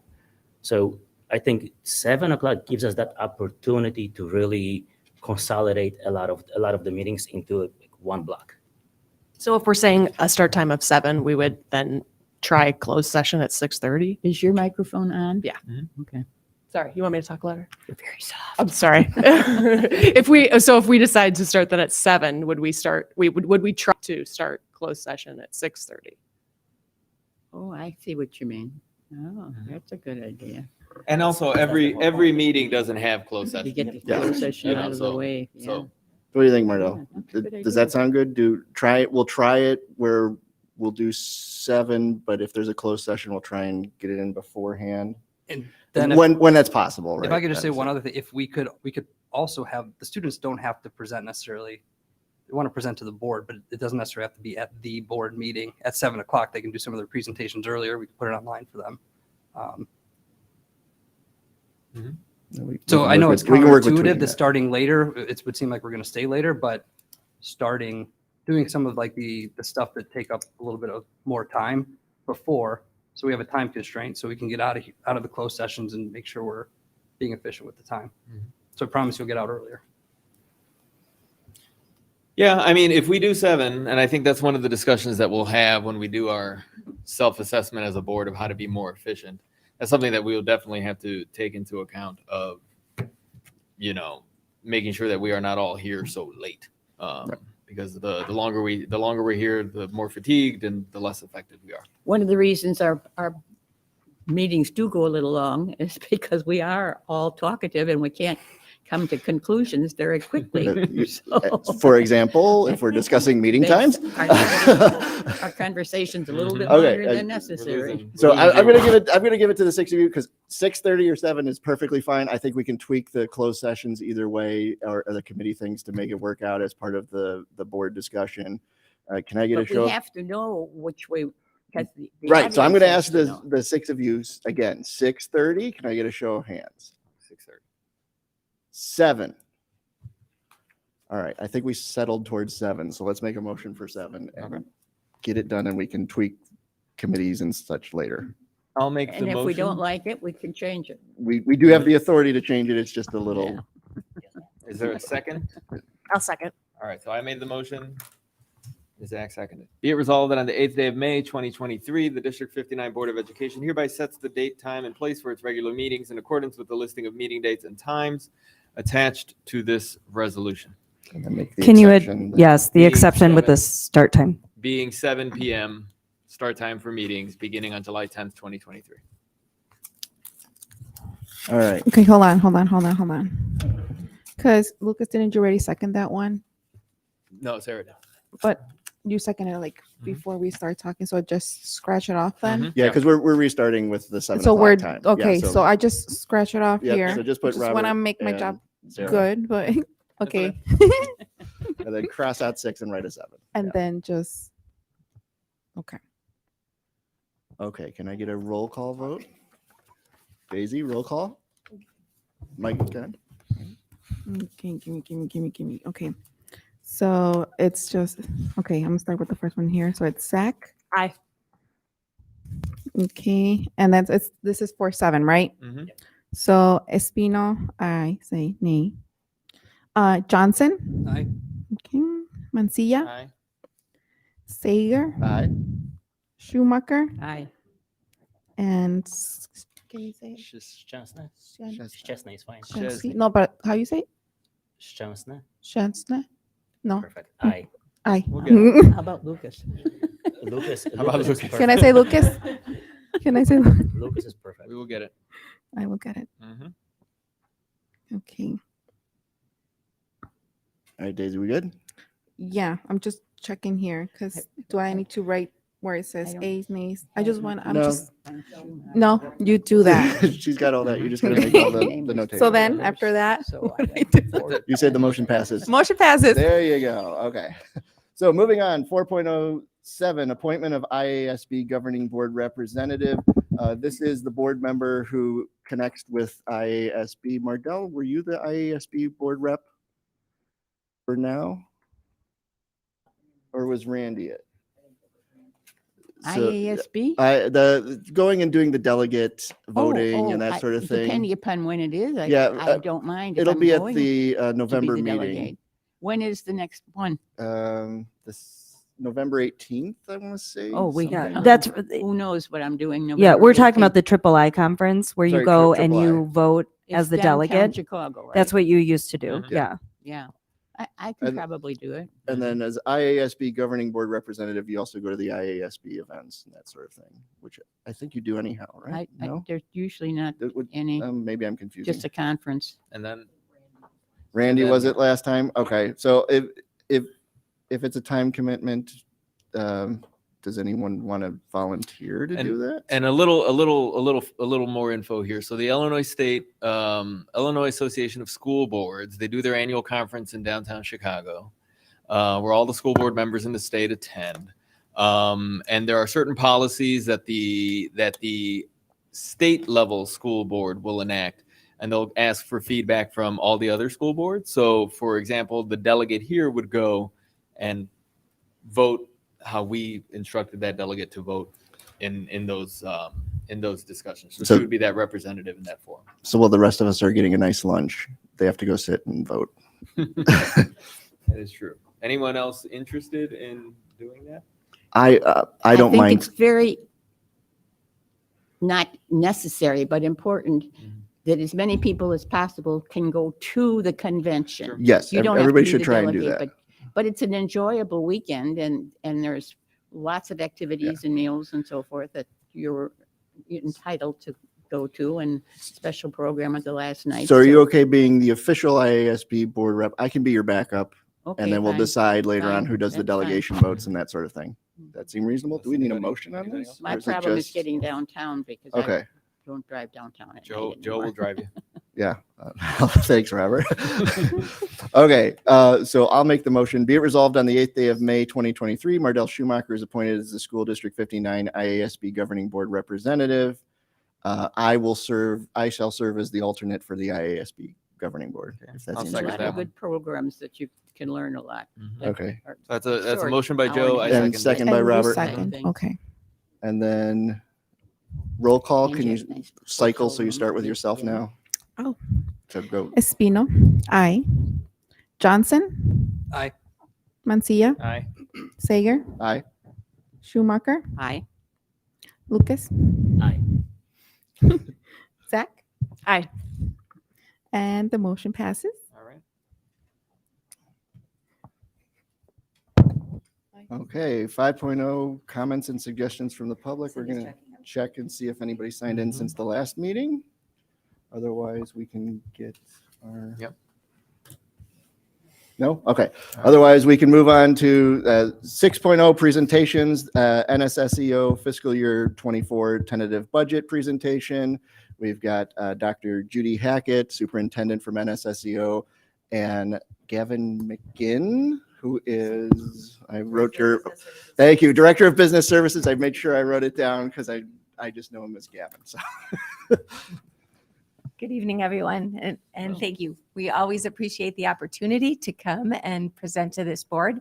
Certainly a very important night for all of you. So we're going to try to be as brief as possible, but certainly answer any questions.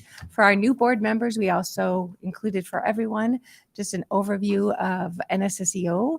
A number of you are very familiar with it, but just to give you some context and some background on really kind of the scope of what NSSEO is. Also, you should have this, which is our comprehensive report we just presented to the NSSEO board in April and shared that as well. So Would you like to introduce us to your new assistant? Of course. My name is Gavin McGinn. I'm the Director of Business Services with NSSEO. This is my Very fifth good. year. That's right. So Julie Jillick usually comes. Gavin is fortunate to come this evening as well. You all know who I am, I believe. For our new board members, Judy Hackett, the superintendent. This is my 16th year at NSSEO, and again, a pleasure to be with you tonight. All right, we're going to go quickly. Our focus every year is really some kind of reflection of what our mission is. And so you can see on our PowerPoint today, we used a flashlight really in the idea of kind of shining a light on the future and where we hope all of our students and our graduates continue on in their life journey. So we really have used that. We have done a number of things with that flashlight, including giving it to visitors who come and visit our programs, and also talk about the different pieces of a flashlight and how that is supported through our goals. Our purpose this year, and we were super fortunate to be able to really expand a lot of our in-person this last year. We have done a lot more events for our families and a lot more with our communities. So that has been really exciting for all of us. This is the kind of things that we focused on this past year, is really being able to customize our professional learning and coaching across the programs that we run, but also customizing and expanding for our districts. A district like District 59 is well-versed and very equipped to do a lot of professional learning. So we work with Elizabeth and her team, but also customize where there is an additional need where we can help support that.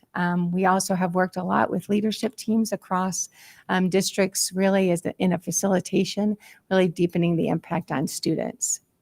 Parents are certainly an integral part of our work together, really supporting parents at all levels. PERC is our Parent Education Resource Center, and we run a number of different parent trainings. We get our ideas for parent trainings from parents, and they are also part of our parent advisory group. We have done a number of things, just like we were listening to the time calendar discussion just now. We too have that conversation with parents. How can we get more parents out? What's the best way for parents to participate? So we have tried mornings and afternoons and evenings and virtual and hybrid, all of the kinds of things that work best for families, appreciating there's lots of different needs across family units. The next one is really our commitment to wellness. We know that healthy staff and communities also impact our students, and so we've done a number of those. Every year we receive additional funds because of our commitment to wellness. So we have advanced that. We also have a website and wellness days. We open that up for families as well, and certainly are appreciating the warm weather, but also the opportunities to really share with vendors, but to get out there and really celebrate the importance of wellness, health and wellness. The next one is expanding vocational opportunities. Our students are educated through the age of 22, the end of their 22nd birthday. So we really have worked a lot, again, the last couple of years post-pandemic, really expanding our partnerships out in the community, really looking at ways we can have volunteer opportunities and vocational opportunities for students. And your sticker that you have in front of you is really developed by our micro business. Some of our students are engaged in lots of different activities. We had a designer for our sticker, but the students vote and then they put all of the stickers together. I'm one of their best customers. I think we did 500 stickers the last couple of weeks for our staff appreciation, but we've worked with providing these for legislators as a way to talk about what we need for students, certainly going through transition, but also opportunities for them to work in the community. And holding community forums is our other focus. One of our goals, goal 5, has been about partnerships. Every time I present, I say I think partnerships are at the heart of what a cooperative needs to be. Our partners are you and every other board and every other community member that we work with. So the community partnerships are really important. We have a roundtable, a leadership round, or legislative roundtable we had this past year. That piece has been really helpful to have students participate in our micro business, but have parents share their stories and challenges, and have legislators and board members and district leaders help us address some of those issues, as well as making sure that everything we do, just as you have talked about this evening, is focused on what is in the best interest of students. Positive Pathways, Elizabeth has been a part of that as well. That really started back in the pandemic when it was hard to find positive conversations to participate in. We have continued to do that over the last couple of years with our state leaders as well as members across the state, really looking at ways we can address issues in a positive way going forward. All right. Here's just a few that we have a picture. We have worked on making sure that there are a number of District 59 students in the pictures that you see in front of you. Believe in Yourself is the students in the DHH program are always smiling, so it is not hard to get a great shot or have a very positive experience when you go out there. So obviously a lot of focus on student outcomes, on the kinds of things that we need to customize. You can see in your packet that we have especially designed our dashboard indicators. We don't use necessarily standardized tests as the best ways to show outcomes for our students. So we look at things that are best at depicting student growth. Social emotional learning. I don't know too many districts that don't have this as a major goal. We really think that it is a paramount for us to focus on social emotional learning, both for our staff and our families, but certainly for our students. Many of our students really struggle with that. And so having a great intensity and focus on SEL is really important for all of us.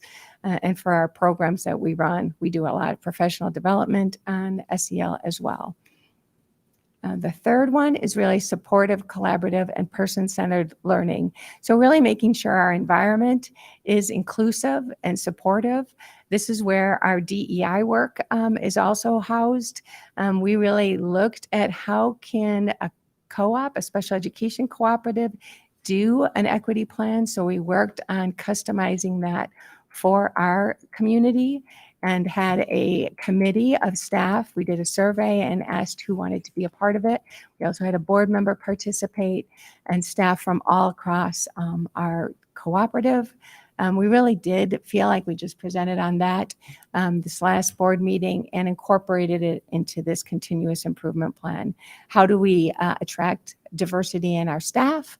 How do we make sure that we're supporting the diversity of our student population and our communities that are really reflective of all of your communities? And how do we continue to make sure that what we focus on is person-centered? The fourth one I talked a little bit about with our transition students. We want to make sure that every one of our students has a plan in terms of their post-secondary plan, and that we know it and help them have the skills and the plans in place to be able to live that plan out. And the last one I mentioned as well, the collaborative partnership piece. There's our roundtable and one of our parents really telling heart-wrenching story of how difficult it was for her to find support for her student when he was in a mental health crisis. How do we really look at intensity for service for students that really need a very specialized mental health support? And then also our wellness, really getting people out and supportive of all of that. Here's just an example of that in your packet as well. We took the update and really showed here's the growth we've made. Those are where those green checks are. When we get to that, you won't see that objective exactly the same way next year, but we'll kind of go further. We meet every month. We meet every month as a leadership team to look at our goals. We present at our board meeting every month on the status of one of our goals. And just as you do student celebrations, we connect our shining stars to one of our goals as well. There's just a few more pictures, again, with some District 59 students in the mix. Here is the the highlight, right, Joe, of every board meeting. It starts and ends with students, of course, shining stars. And this is a student from District 59 that was honored for really amazingly high levels in his IEP and his confidence and independence and his proud family. Here's another student at Minor, just received the Infinitec Award. He couldn't have expressed his joy much louder or much more verbose. He had a great time. His whole team was there. His family was all excited, and they have a fantastic video as well. Bright Spots is one of the things we've done this past 2 years. Really a way, I think, Mardell, we had this idea a couple of years ago, is saying, like, come out and visit. So what we've gone through in terms of Bright Spots is you pick a time and a day that works for you, and we develop a visit around your schedule. So we've had lots of folks out to visit programs and to see us, see our students, engage in an activity with our students. It's a board member from another district out at Minor. Really is a way for them to experience it, but also to ask any questions and get a better understanding. So certainly welcome any of our new board members here to join us to get to know a little bit more about NSSEO. And this is our roundtable piece of it. This is just the next steps from our roundtable that just took place in March. And really some of our legislation and the ideas that we think needs to happen next. And certainly the mental health that I've mentioned a few times. So we have an opportunity with a new state superintendent, with a number of other folks to really continue to focus on that. Sunrise Lake Outdoor Education, you have a number of students and programs and leaders that come out every year. 1,800 students from District 59 came out just this past year. If you haven't had that experience as well, there's a lot of fun both for adults and for students, and family events as well, both in the fall and in the winter. So those things have really become even more exciting and popular with families to really engage in activities as well as students and staff. There you go. There's Joe right there with his family and another board member with her family. Professional learning as well. We do a lot of different kinds of learning. This is District 59 participated in a number. I won't read all of those, but working closely with Elizabeth, making sure that these are applicable to your staff and appropriate for their professional needs. PERC is what I mentioned as well. We had an opening, open house, and then we've had a number of day programs and other kinds of things, mental health, the study of the mind, lots of different kinds of speakers. Most of that is either funded by the foundation or free. And so that piece we're really proud of as well. I'm going to hand it over to Gavin. Thank you. So then in terms of the NSSEO budget, it runs a little bit differently than your typical school district's budget. We're tuition based, so the majority of our money comes from tuition that our districts, both member and non-member, are paying for the students. We start our budget process really early. We started in December, where we start reaching out to our school district admin reps to get enrollment projections, purchase service projections, things like that. And the reason we have to start so early is so that we can develop our budget so that you guys can get the information and build it into your budget as you go into your budget season. So this first document that we shared with you, what you need to know about NSSEO, the NSSEO budget development process, we created this for our board members. We also had maybe 3 or 4 new board members recently. So we just gave a really detailed explanation of our budget process, and I'll just highlight it for you. Like I said, in December, we reach out to the districts and to our programs to kind of get enrollment numbers. Come January, we come up with a preliminary staffing plan, and that's where we develop our rates. So that's for the IMRF rate, the insurance rates, workers' comp, things like that. So those are all numbers that are going to get built into the budget. And then we have 2 meetings in March where we kind of review. The first one is where we review the tuition cost per program. So I'll take all of the information, come up. We have the 3 different schools, Kirk, Minor, Timber Ridge, well, and then DHH. So I'll take all of the financial information and come up with a tuition cost, which is what we review come March.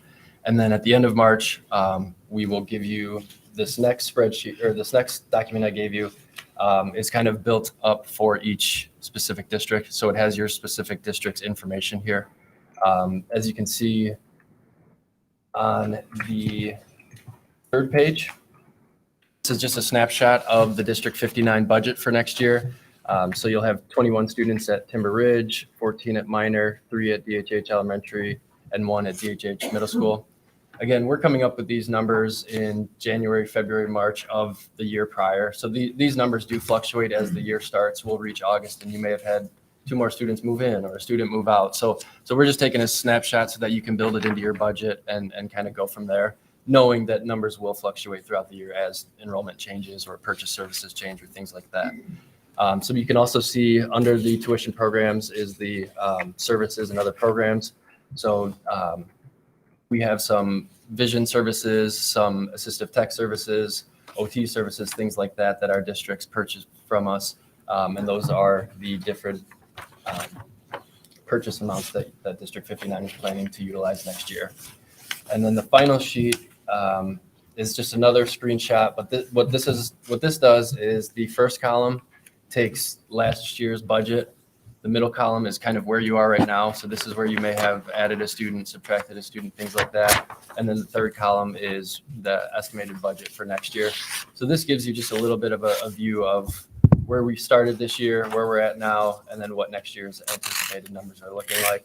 So you can see overall, with a little bit of decrease in purchase services and a little bit of decrease in student enrollment, it's looking to be about $192,000 less than last year's budget.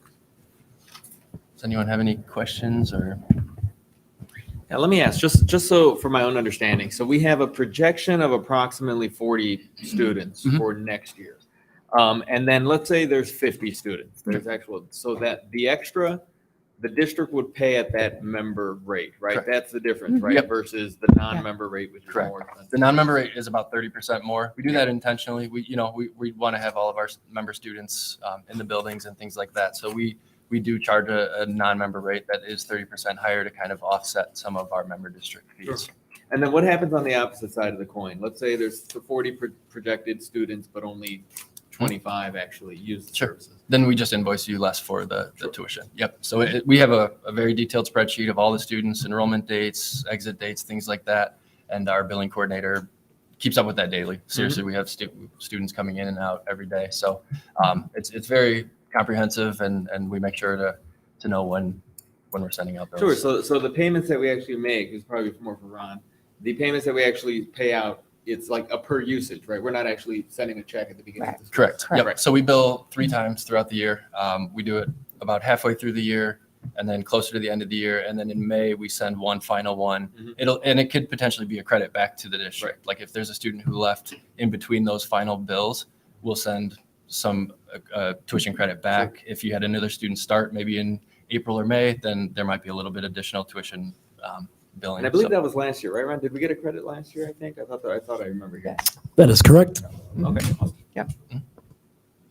Okay. I have a quick question. So are these other services, those are taking place within your school system, or is that is that somebody coming to our school system? Those would be coming to yours. The purchase services. Yep. So you might only need 1 or 2 days worth of assistive tech, and instead of going and hiring a full staff member, we can provide the purchase services of 1 or 2 days through our staff. Got it. Just a quick question. Was it Kirk or Minor? What school did we come and visit? You had a program going on there when we came. When you came, we've had certainly programs at both. So I think you might have come to Minor. Because that was a really good visit. Great. We learned more at that visit than I've learned tonight. Oh, well, I do think students can definitely tell you even more, right? The experience speaks volumes, doesn't it? Yeah, you're right. Yeah, and I would encourage all board members to reach out if you want to go tour or see some sort of program there. Again, being in the building, you get a better sense of what they do and how it affects families and students. We do have ESY as well, so that goes through Including June. And because of the needs of our students, it really looks very similar to what the rest of the school year looks like. So if that's kind of a bridge time, we also make sure that we do a lot of fun activities during that. So if you came, you might be a part of some kind of right, relay or something on our track or something, but always a lot of fun.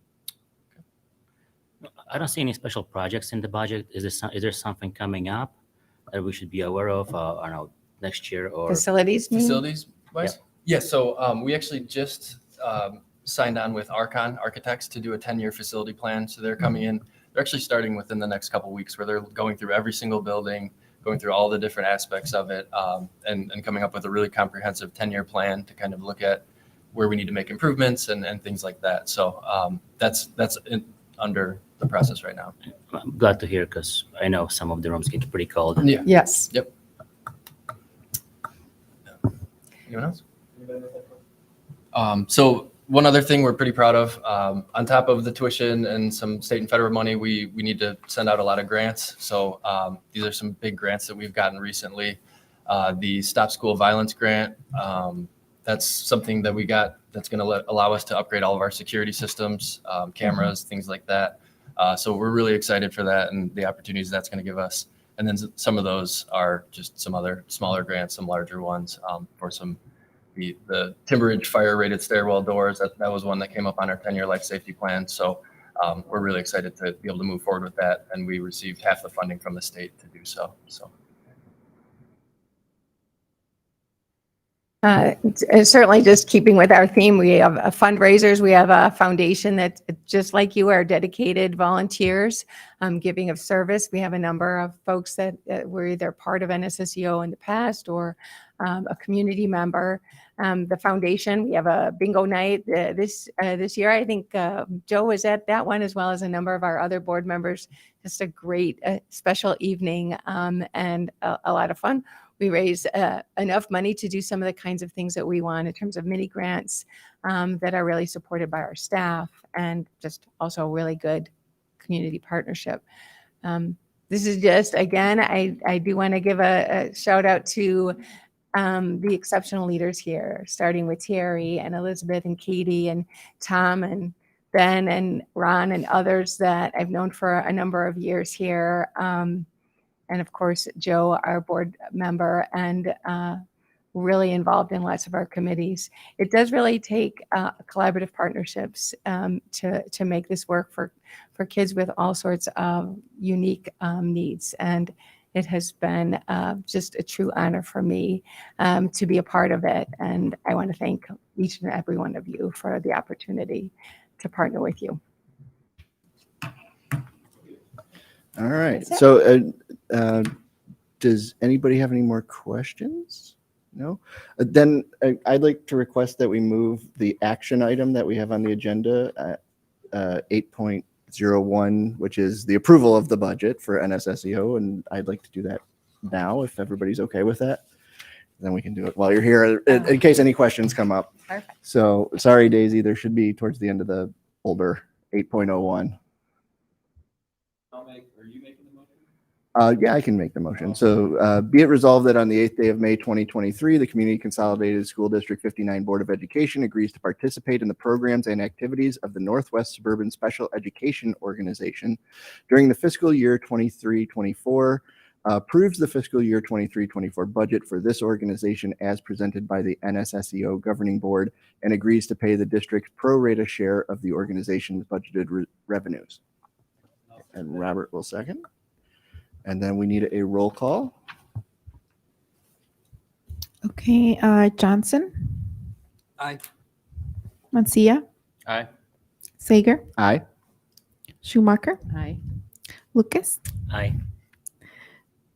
Zach. Aye. And Espino, aye. And the motion passes. All right. Thank you very Thank much. you so much. And I'd like to recognize Dr. Hackett real quick, because she will be retiring at the end of this school year. And we are just so grateful for your service and leadership, not only through NSSEO, but specifically for District 59, and how you've taken very good care of our kids. So thank you so much. How long have you been in that position? This is my 16th year here at NSSEO, my 44th in special education. Wow. Just,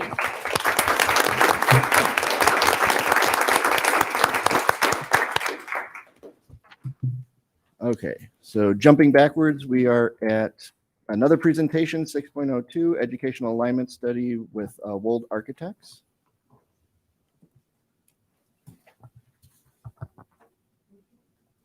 So as the team is walking up, this is something that we have previously discussed with the full prior board as well as at facilities and finance.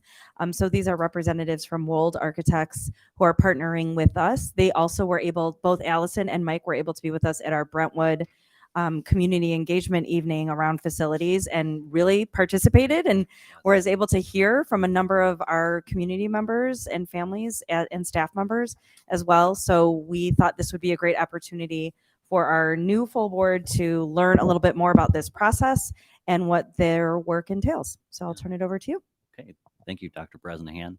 Well, on behalf of Wold Architects and Engineers, I want to thank you. We're very honored to be here tonight, to be welcomed into your family here, and really look forward to the future partnership that we're all going to have with the board and the new board members as well.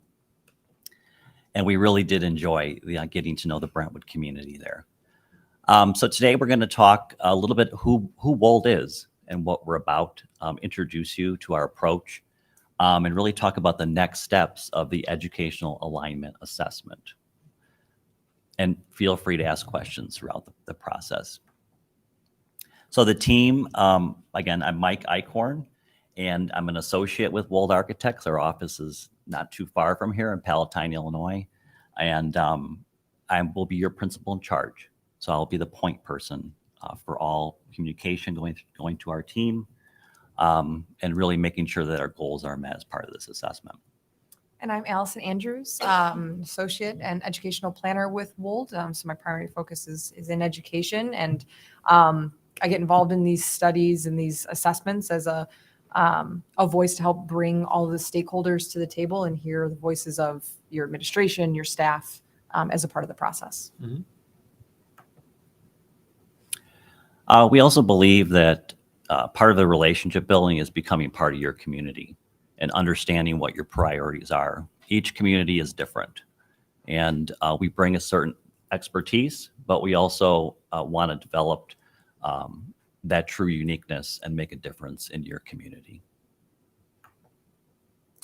Wold has been in business since 1968, and it's really a testament to how we serve our clients and the customer service that we provide. And we come back year after year doing small projects, big projects, studies. We're not here to do the big glamorous buildings. We're really here to bring our expertise and, again, come back year to year. We do have 4 offices around the country, so we can draw from that expertise. We have, specialty in IT and security, and really the national thought leadership on K-12 specifically. We really believe that we're leaders nationwide and full service. So we found that our clients really like that. They like having our in-house mechanical, electrical. They find it's a lot more of a seamless delivery of projects. Uniqueness, again, really throughout this whole process, we really want to provide you that exceptional customer service. Ask any one of our clients, and they will say that they had a phenomenal experience with Wold Architects, with Allison, with Mike, and they really showed that personal commitment. A little bit about facilities and understanding hierarchy of needs. The primary need and the base of the pyramid that you see there is the physical conditions. You must be safe, warm, and dry in all your buildings. That's essential, the true need. Going up the pyramid, you really can't go to the next level of pyramid until you've established those physical condition needs. Then you get into capacity, enrollment, safety and security, curriculum initiatives and how your curriculum is delivered, extracurricular activities, and community use. So those are all things that we're going to be looking at in the study, but really keep in mind those base needs are the critical. Questions on that?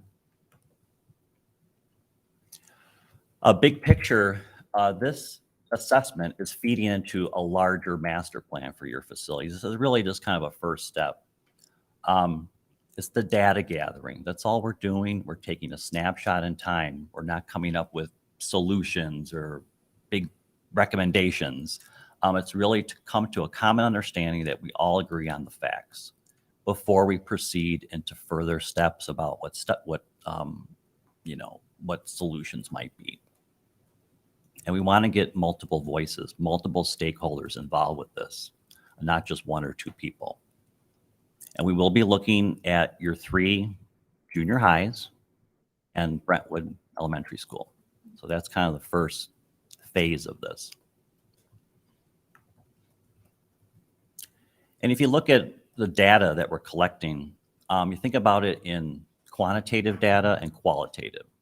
So the quantitative is the numbers, the objective data, the physical conditions, capacity, demographics, technology. All those things will be part of our interviews with the principals, with your IT director, your facility director. The subjective data is how well are your buildings supporting educational programming? Are you aligning to your strategic goals? Your goal number 4 is to support creating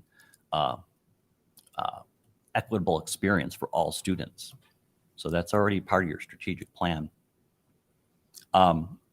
Security perceptions, we're going to be doing a kind of a checklist, and also meeting with your park district and how you use your buildings from a community use. This is just the process. You know, we do interviews, we walk the buildings. Alice and I will be doing that. We have other members of our educational planners that will be helping.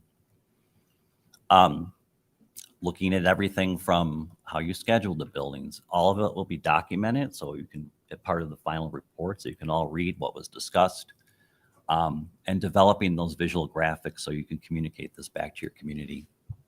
Again, we're not developing solutions. It's all about looking at the how well do your buildings align with how you want to deliver education and curriculum. Can I ask a really quick question? You're interviewing, you said principals and building admin, yes? Correct, yeah.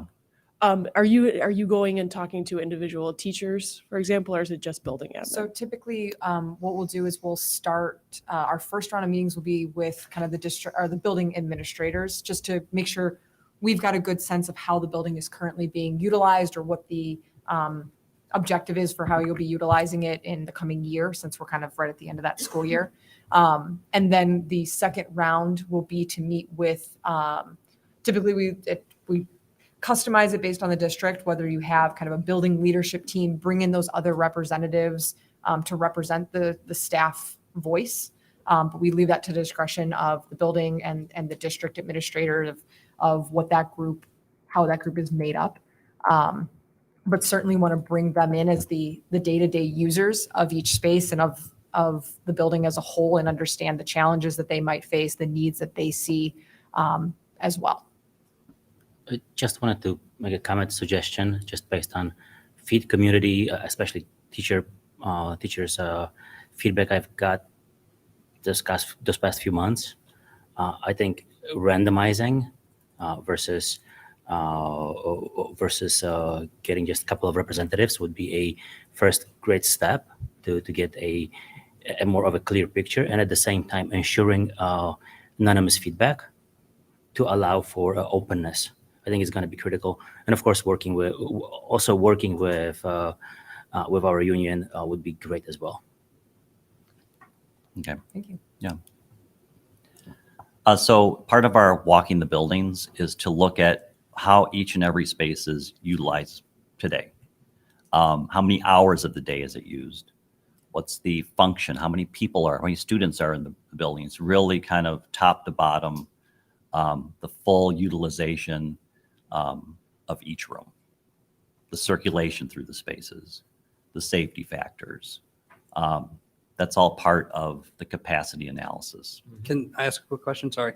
So you mentioned you're looking at the 3 junior highs in Brentwood. Correct. And maybe existing board member, Dr. Bresnahan, you can tell me, is this part of a larger thing where they're going to be looking at every school? Or is the scope of the work only for those 3 schools? We originally just contracted to look at, originally it was going to be just the 3 junior highs, because we knew that they were, everyone flows through one of those 3 schools, so that we could start there. We had also been looking at, just those facilities in general, and really the parity amongst the 3 buildings. That's been long discussions at the facilities and finance meetings. So we wanted to prioritize the 3 junior high meetings. Then with the urgency kind of around Brentwood, we said, well, let's put that one in there and get that to the top of the list. Our hope is that we look at what they provide, we look at the reports, and then we see, if we like what we see and it's useful data, then expanding that so that we can get a full district-wide view across all 15 plus, I don't know if we need to do it here as well, but our 15 facilities where we house students, and then being able to take that as a comprehensive to really look at a long-range facilities plan, so that we're not looking at anything in isolation. But we wanted to start out a little bit smaller with some clarity and focus, especially knowing that we were going to be welcoming new board members, and that way we can kind of look at what those results are in the fall and then make a determination if we want to go ahead and go and contract to do the other buildings. Yeah, that's great. Okay, thank you. I would just ask that if I'd like that security and safety is one of the steps on the pyramid. If you notice something that can't wait, that needs immediate attention, I would just ask that you bring it to our attention ahead of time, and maybe we can accelerate maybe some of that portion of it. There's just one of my priorities is to have a safety audit in general, and if you're already doing it, if you notice something, then maybe that portion we can piece out a little bit. Yeah, we do look at security as part of the assessment. If we find that we need to take a deeper dive into a certain component of that, then we'll make that recommendation. But we do have a checklist that we'll sit down with the facility director and, folks principals that know the buildings, from a day-to-day activity, the drop off, the pickup, the student flow, is there pinch points? How do the students flow from, the playground to the inside? Is there, all that will be discussed on a higher level. And if we need to, again, go into deeper dive, then we'll do that. How many schools would you do in a day? Well, we take each of the interviews is an hour and a half. And then if there's any follow-up, then we would come back afterwards. But a lot of the data, it's really collecting it. And then we have to kind of go back to the office. We have to data crunch, create the documents, and then do follow-ups as necessary. And it's taking. I don't know if you would want a board member with you, but I'd be happy to go with you to some of the schools, if not all of them, because I'm familiar with the district. Some history. I think that the focused, it's a very focused meeting. So I think if there needs to be some follow-up or input, we'd certainly be happy to follow up with you. I think coming with the tour, we're always open, but I think probably keeping it focused to sort of the, pinpoint of what's going on every day. And we're welcome if you want to come with, of course, but I think just be prepared to be pretty focused. That's all. Any other questions about that? I'm not sure if it's coming up. I didn't get the package before. Are you going into the security and the checklist that you mentioned in this presentation, or is this something? Yeah, we'll show kind of a sample of it here. Then I'll wait. We won't be able to go through it all, but yeah. Okay. So part of that equitable experience is looking at a rubric for each of the buildings. This is an example from another school district, but you'll look at the size of every space, the number of classrooms. Does it have a gym and a cafeteria? How big is the gym? What's going on in the gym? Is it competition? Is there bleachers? That's all part of this, and looking at comparing school to school, because you'll find that there's going to be a discrepancy most likely. Music, art, STEM, media center. So it's looking at the numbers, but we'll also be asking, is your media center, how is it used? Do you have enough space to do a maker space or bring in a full class and not disturb students that are trying to check books out? So that, again, the numbers, but there'll also be descriptions that are behind what we're finding. Hey, Mike, let me ask a question. In this engagement, Brentwood would be the only elementary school. Would we see comparisons with similarly situated elementary schools, since we are not analyzing 2 elementary schools in our district? Yeah, I think in that case, this would just show it as a column, but you can certainly something like a gym you can compare between middle school and elementary.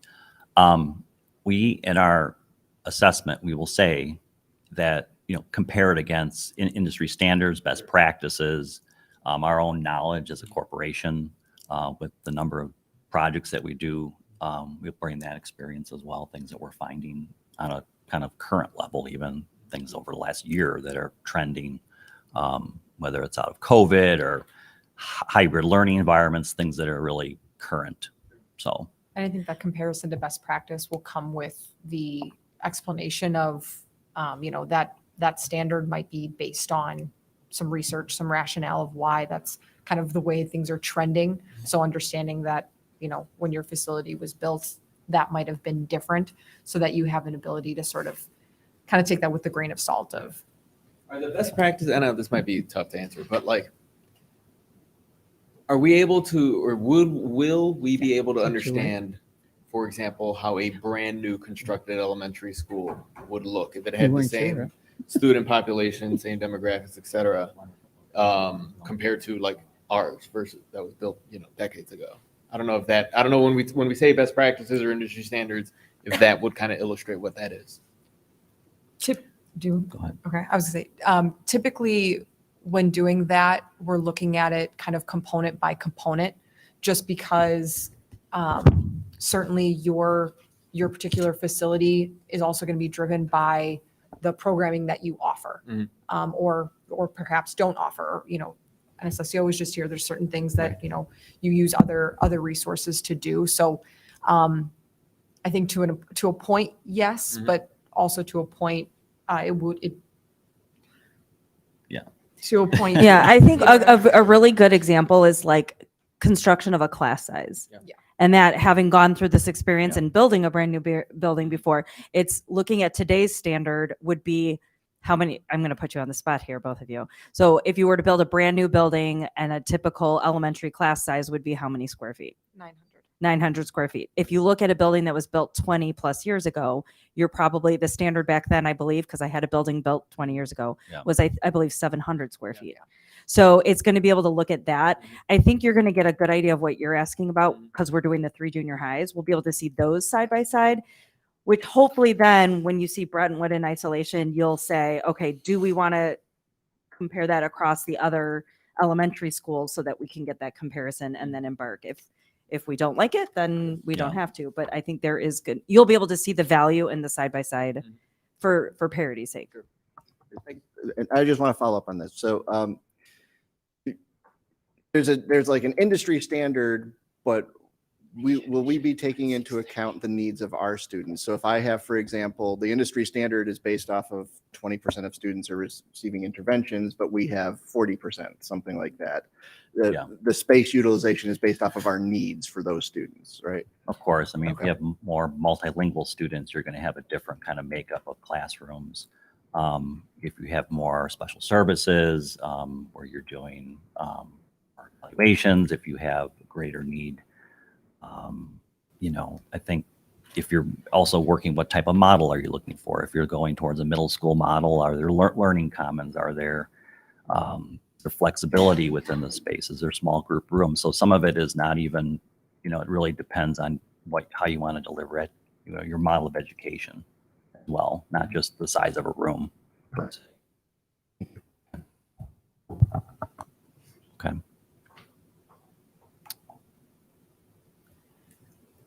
And much like I said, I mean, the far more subjective of the educational programming is do the buildings align with the larger vision? Okay, we may know that a classroom is not 900 square feet, but is it aligning to your strategic goals? I think that's something that it's more of a how well does it align, not a yes or no, where the more yes and no is it 900 or is it 600? That's a yes or no. But the larger subjective is really about how well does it align.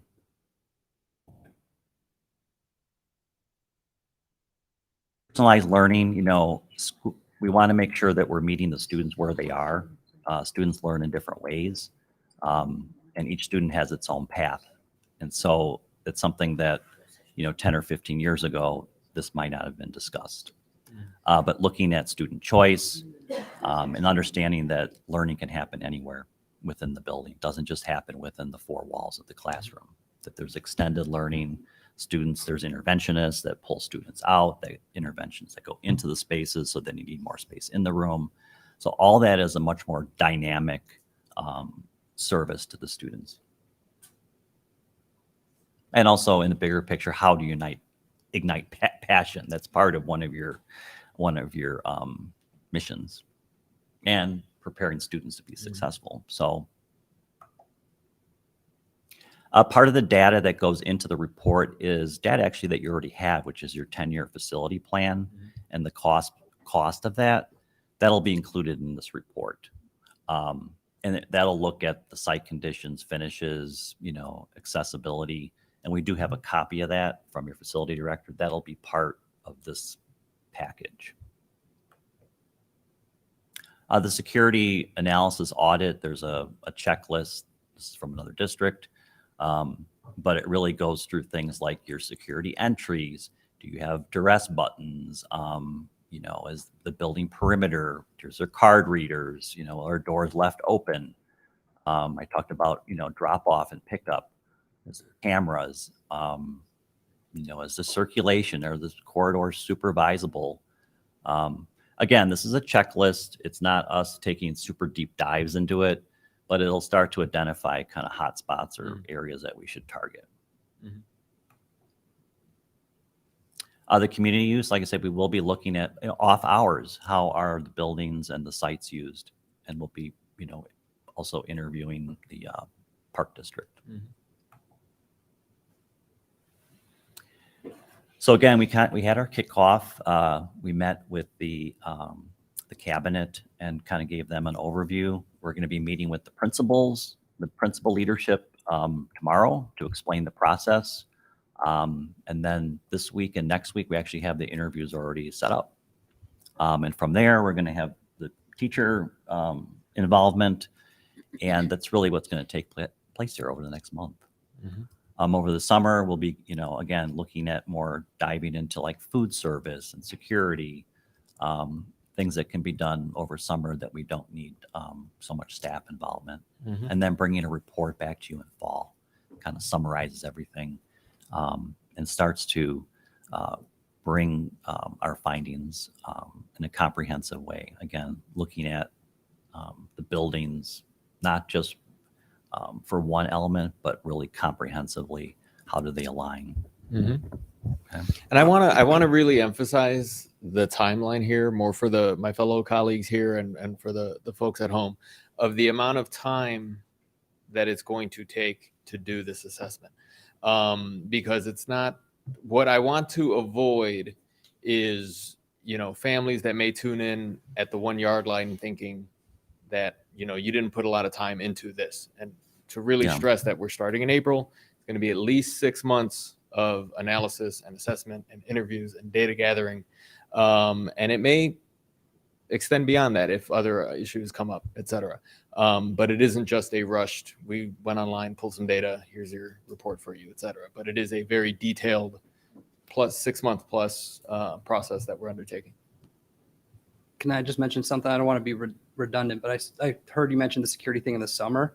Would it be important to do that during a school day so you can see how actually in practice, like the entry, the exits, the pickups, the trips to the playground, that sort of thing is, I feel like that would be more appropriate to do when kids are, and you actually see it in practice first. Yeah, of course. Yeah, we would do that. We want to learn about the drop off and pickup, the parking, circulation patterns, and that would come forward when we interview the principals, when we walk the buildings. If there's a need to observe the kind of sequence, we'll stay longer to observe that. As far as we can identify areas of the building that are, blind spots, things like that. But again, that's occurs when we do the walkthrough with the principal. And over the summer, if there needs to be some follow-up, we can do that to be more, from a physical inspection point of view, if you will. I don't know who this is a question for, but What, I guess, is the plan for teachers getting the information, the classroom teachers getting the information to their building admin? Is there a process in place happening? Typically, we would have, two to three representatives of the teachers that would gather data. Could be a survey.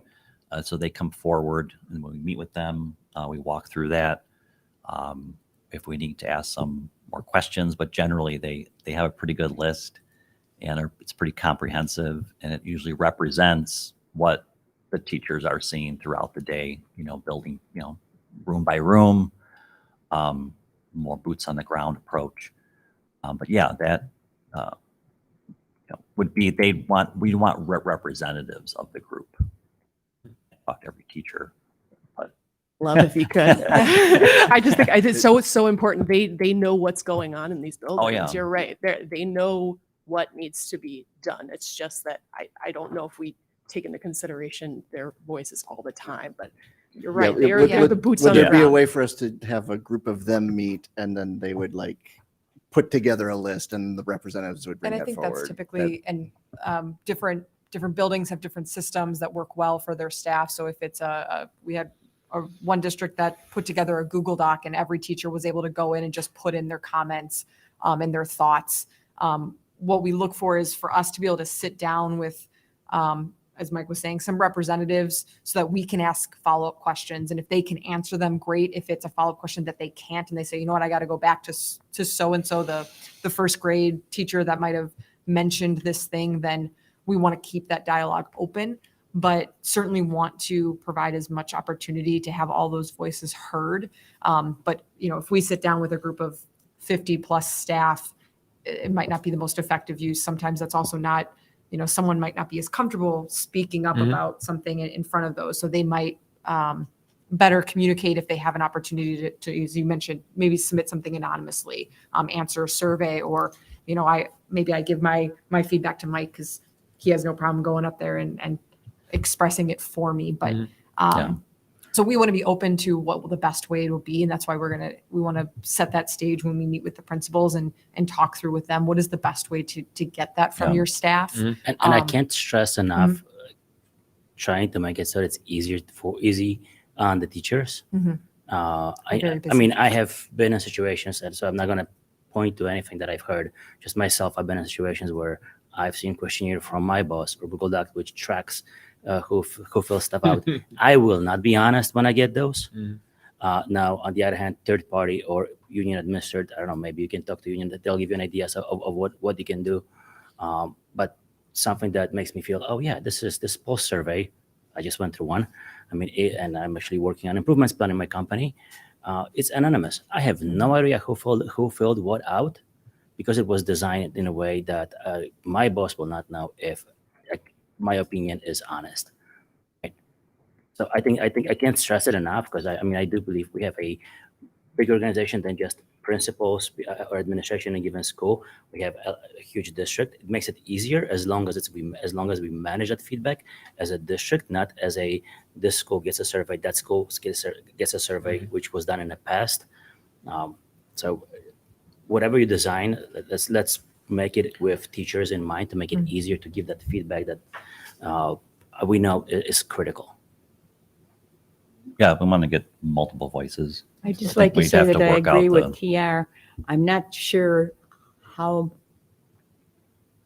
productive it will be if you're in the schools in the summer, because you should be there when the kids are there. And that's yes, there's a few kids in the summer school, but that's not the regular school year. And that's what I'm more interested in, is the whole regular school year. And so the way we have the schedule is that we're doing the principal interviews here in this coming Pull your week. microphones up, will you? Sorry. We're doing the principal interviews in this coming week, and then the staff interviews before school lets out. So that'll give us those opportunities to meet with folks before they go on summer vacation, to be able to be in the buildings before students go on summer vacation as well. The work that'll happen in the summer is more of our behind the scenes work, diagramming, that's not a word, diagramming, doing the capacity analysis, putting together some of those graphs and things that you, charts that you saw. Yes, absolutely agree. I don't care what you do in the summer, but be sure that it's productive. Absolutely. Yeah, there's quite a bit of work that we can do over the summer without the students. It's measuring every classroom. We have the floor plan, so we can do that in our office. But I think we want to focus in May on really meeting with the principals and the teachers and observing, firsthand, how the students are using the spaces, how they're being equipped. But no, definitely make full use of the next month here. So. It's a great time for teachers to maybe respond, because otherwise they're extremely busy with helping the kids. And again, I'm encouraging people of our union, joining our union there. Yeah, a lot of the teachers live in the community too, so have a vested interest in improving the building. So that's important. Yeah, I think whatever mechanism we come up with, I think we want that voices heard, and we want to be able to take the information and filter it and bring it forward in a comprehensive way, so that you can understand it. Kind of what's come to the surface, what are the common comments between everybody. I think it is important. We also have to stick on schedule too. So, sure. Any other questions? Let me just ask one final one. Well, first, also thank you guys, because you guys sat through 2.5 hours before we got to here. So If I had my appreciate vote, that. I would say 6. Yeah. 6 o'clock. But I don't have a vote. So. The more for our own understanding of your firm in general, other neighboring districts here that you've done projects with, if you're allowed to disclose that, any of the nearby areas. Just exactly what I said. We've working with Palatine Community Consolidated School District 15. We're working some other districts in Lake County and DuPage County, District 45. All these we've done similar studies. Similar Yeah. assessments like that. And like I Okay. said, you're welcome to call them and ask about their experience, kind of what the results were. District 45, we did some, this plus the whole, building out a full renovating their classrooms, building a childhood center. So it resulted in some things, small, medium, and large solutions. Sure. But it all started with that fact finding. That's the key. And then building that consensus and agreement. Can't move forward unless you have full agreement on what the solution is. Right. Yeah. Sure. Okay. Everybody good? Yep. All right. Thank you very much. Thank you both. Thank you very much. Thank you. All right. That moves us on to discussion items. You're going to do this fast, Ron, right?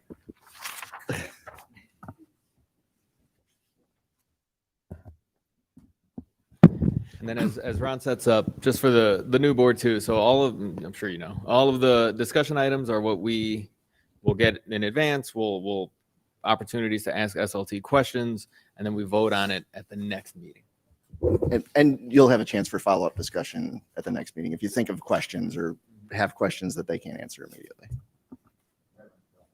Thank you. Dr. Bresnahan, Board of Education. So I can just tell you right away that these discussion items are yearly and they are in line with school code, which is why we have to do this.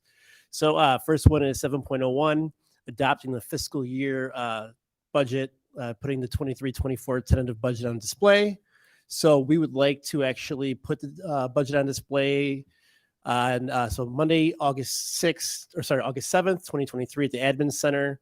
We make our changes and then we reflect it for approval at the September 11th, 2023 board meeting. Just an FYI, it has to be approved by the Board of Education within the first 3 months of the fiscal year. The only reason why it's late like this is because we don't really find out how much our state funding is until pretty much after the fiscal year starts. So that's why we're in this situation. And the fiscal year starts July 1st. 7.02 is the determination of serious safety hazards related to student transportation. Our student safety hazards are actually approved by the Illinois Department of Transportation. So what we do is the administration looks at the conditions and then the State Board of Education actually has to approve them or deny them.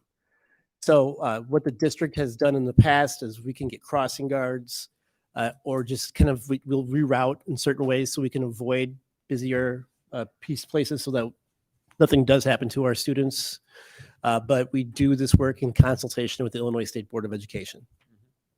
So safety hazard would be like crossing a busy road or waiting for the bus stop at a busier intersection or. Correct. As well as like maybe there's no sidewalk in some of the spots. We've seen that. And it can result in students being allowed transportation even though they're within the normal mile and a half. So yeah, limit that if you're within a mile and a half, you normally don't get transportation. But just like you were saying, if it was a busy road and we had to go around it, you are eligible for transportation. 7.03, setting student meal fees for the 23-24 school year. This is one that I feel very proud of our food service team for. So there's a Section 205 of the Healthy Hunger-Free Kids Act of 2010. It's called the Paid Lunch Equity, and it's to increase paid meal prices to be equitable with funds brought. So typically when we collect funds from the federal and the state, we have to get some sort of reimbursement. They expect us to increase our costs so that we're not just making money off of the program. Us as a district, though, we have kept costs as low as we can because we feel that it's not necessary for families to have to spend more and more and more. So we're actually eligible to charge up to, I think it was $4 and at least 55 cents. We've still only increased it by the dime, which is keeping the district not only in compliance, but that's the minimal legal amount that we can move. And then we're also want to maintain the breakfast fee at $1.30 because we do not want to penalize children for eating. And these fees are per meal, right? Correct. Any other questions? We good? Yeah. Okay. 7.04 is my favorite. The appointment of the school treasurer. So I'm just hoping you pick me. That's it. Perfect. 7.05 is the school treasurer bond. We're currently working with that. And the issue with that one is we have to look at the bond. It's a state mandate just so that it protects the district as well as me. Last year, I forgot how much it was, but we're probably looking at something that's going to be about $30,000. We vet it out. We take it kind of out to bid because it depends on the amount of money that you do have within your funds and your fees and what you're responsible for. So that is like if I'm going to get my HVAC replaced, they say I'm licensed, bonded, and insured. That's the bonded that you have to be to run the. Absolutely correct. Okay. Yeah. And the bond it's $30,000 cost to the district, but the amount of the bond is it would the be full budget amount? About approximately 125 million. Mm-hmm. Yeah. Yeah. Where in the past it was we had to do Lloyd's of London for even more so. And then from what it sounds like with revisions, you don't have to do as much of that. So 7.06, this has been a great one here. The school district treasurer. So we want to transfer interest from debt service to the ed fund because the ed fund is something we truly value more so than debt service. Debt service we've been knocking down over time. So we want to take 100% of that interest from debt fund, put it into the ed fund. And in order to transfer from fund to fund, we need to have an approval by the board. Can I ask a question about that one? Sure. Is it possible to leave that interest in that debt service fund to pay the next bond payment? You can, but it's not nearly as much as what the bond payment would be. I would have no problem. We can go through that at some point. There is, you can abate at times, but then there's going to be pieces in motion for that. And that interest that we do leave in there, I believe it's going to be like $100,000. The debt service payment for the year was about $4 million. So yeah, I get what you're saying with it. That's something we can discuss down the line for sure. And the second one, if we want to go through that 7.07, that's working cash to the operations and maintenance fund. So that's the same thought. The district has been very fortunate with our working cash fund. It's like a rainy day fund. You can borrow against it if you need anything. We're in good financial shape right now. That's why we just let the money ride. We have a 5-year plan for our funding for our investments, and it's really done some good for us. And then for our new board members here, those first 7 or so, time's gonna fly, and next year we're gonna vote on the same exact 7 again. So it's just kind of a timing thing. Every year we vote on the same thing. Ben, right?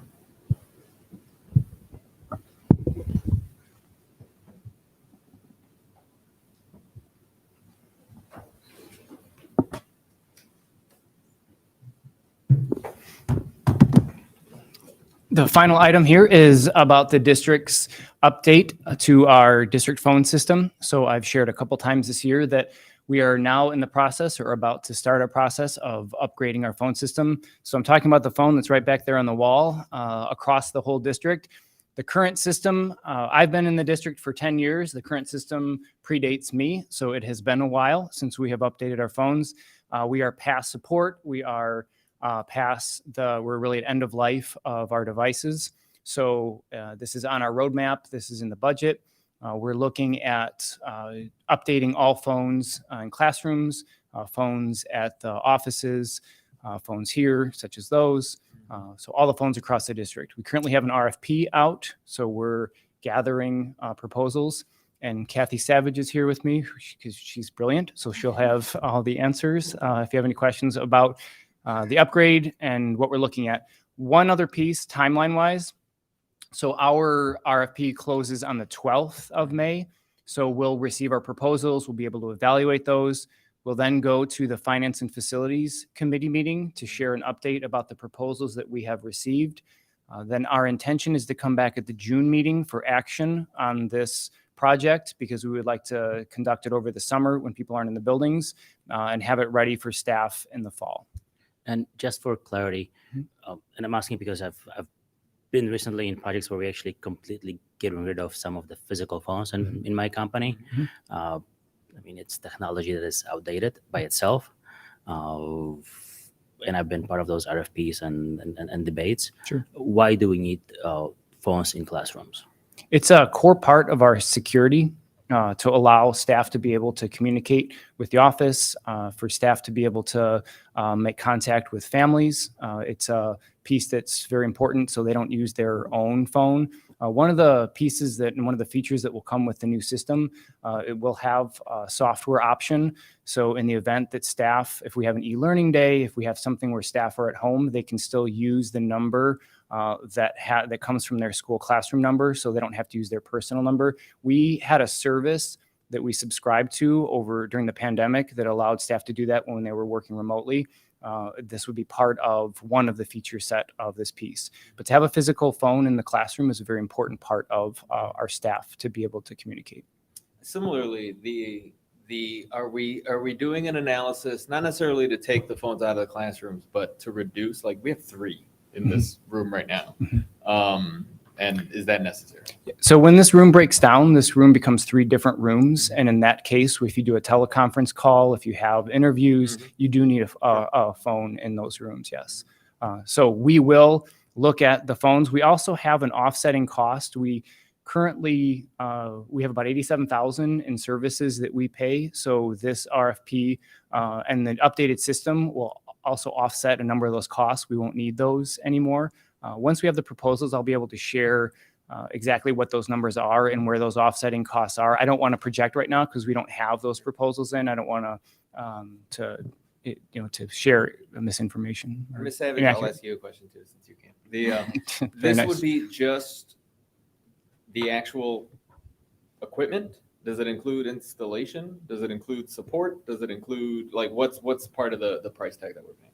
Yeah, that's includes all of that. So it'll be the actual system. Like right now, like Ben said, our system's 10 years old. So there's a lot of new features. It's all web-based, cloud-based. So there's no physical hardware in our buildings anymore. Everything will be in the cloud. Sure. And by physical hardware, we don't mean a set. We mean right now we have network hardware that all runs through. We won't need to have that anymore. So it also offsets the amount of network hardware that we would need to have.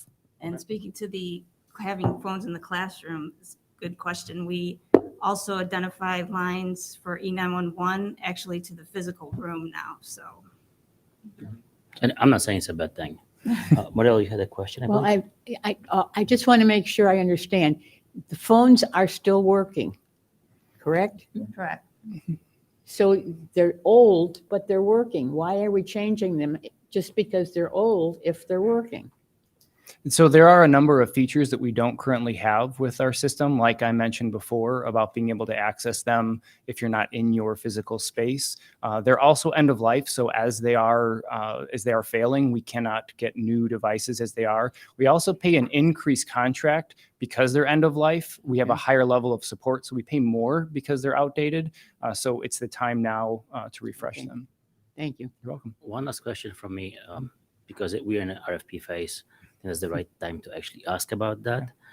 When we structure the RFP, are we opening it up to new technologies? Meaning, like honestly, I wouldn't care if we have a phone that connects to XYZ.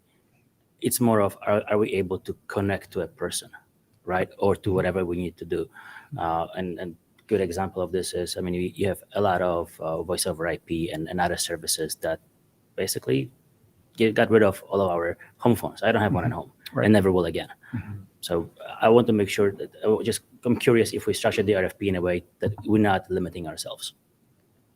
Yeah, we actually, and that's a great point, because we have staff that travel from building to building and they don't necessarily need a physical phone. So we want ability to allow people to even assign a phone to themselves. So it does have a lot of flexibility built in. Yeah, it's not structured in a way that would restrict us with, if someone has an innovative idea of how they could provide the service, the core service we need, then yes, we have that option. Perfect. Thank you. Quick question about, so cloud-based, is it completely cloud-based, or is there some sort of cellular data? Because if cloud goes down, you have an emergency, how do you make that call? Yeah, so it would connect. So we provide in the schools, we provide hotspots. Plus we have battery backups that will allow us a certain amount of time if we have a power failure. But then we also have a hotspot that would allow you to connect via your computer to the hotspot and still have your phone access. So you can still take calls. So really important piece for that is the office. A few weeks ago, we had a power outage across a large part of Elk Grove, and that impacted our buildings. Now, luckily, we have battery backups and here as well. That allow us a certain amount of time to have the phone still work in the office. But this system would keep those phones running even if we had that outage with the hotspots that we have. You can connect via cellular data then to still have the incoming calls from families come through to the office. Okay. I'll just add one note as a good analogy as a parent, because Lucas, I was like you, we got rid of our home phone and then we had a babysitter and realized our kids had no way to get a hold of us because they weren't old enough to have their own cell phones. And how would they connect with us in an emergency? What if something happened to the babysitter? So I really appreciate the conversation and understanding like all of these settings, and especially the safety and security is really important as technology grows. How do we continue to use it to enhance our ability to connect in emergencies or otherwise? Really critical. So appreciate that. All right. Thank you. Thank you. Okay, we're done with action, so we're going to move on to 9, new and continuing business. Yes, so 9.01, we have 8th grade graduations coming up, which we are very excited about. Always one of the highlights of the year. So we have signups for board members to be recognized and attend our graduations. So please be sure to sign up for that. That was, we'll continue to have that in the weekly as well. But just for all of our new board members, you'll have access to be able to sign up to attend our 8th grade exercises. And just a quick comment there for the new board members. You will go, you stand on stage, you shake the hands. It's an easy process, and it's very fulfilling to see all the parents and all the kids. It is one of the best times a year. The best thing is to watch the 8th graders when they stand at the edge of the stage, how nervous they look, and then when they hear their name, they smile. It's amazing. It is great. All right, FOIA reports. The district responded to 2 FOIA reports since 2 FOIA requests since the last report to the board. All right, thank you. Number 10, reports of the Board of Education. Anyone got anything to talk about? Is this open business now, or? I mean, this is reports of the Board of Education. So if you did something interesting, let us know. I was in this building the other day in the general office area, and there were 2 or 3 other people there. There is no clock out there. Everybody kept saying, what time is it? What time is it? Well, there's not, I mean, you have to go inside a room to see what time it is. So Al mentioned, well, what the heck, we can get a clock just like we got in the rooms and put it out there. Because people come for meetings or they have to go to a meeting and they don't know what time it is. So can we get a clock put into the general admission area? If you told Albert, I am sure there will be a clock there very Good. soon. Because every other room's got it, but they're all individual little rooms. In that whole huge area, there's no clock. Real quick, I had a busy month. Trying to think of everything that went on, and then just for the new colleagues too, the reports of the board was where we kind of discussed the doings, the events that we participated in from the district since the last meeting. Real fast, the SEL event at John Jay, I thought was a big success. It was very packed. This is the first time in a while that we've done a district-wide event at one school, right? Or correct me if I'm wrong. That's correct. Mm-hmm. Yeah, and I thought it was great. The dogs that they had there, the emotional support dogs, were a big hit. That was great. The BPAC event, I know Dr. Sager and I were both there. Weather wasn't cooperative, but it was nice to bring everybody inside the building and a lot of people in attendance. The churro truck disappeared. I need some answers on what happened to the churro truck. Yeah. Okay. Give us an update. It was great. And that's it for me. And for the BPAC event, I want to thank I keep wanting to call you Dr. Savage. That would be great. Ms. Savage and the curriculum team for having pilot teachers there who could answer parents' questions about the new ELA and SLA curriculum. That was really nice to see. Mm-hmm. I have one. I'm just gonna kind of read from the webpage, where Facebook, the Community Consolidated School District 59 page.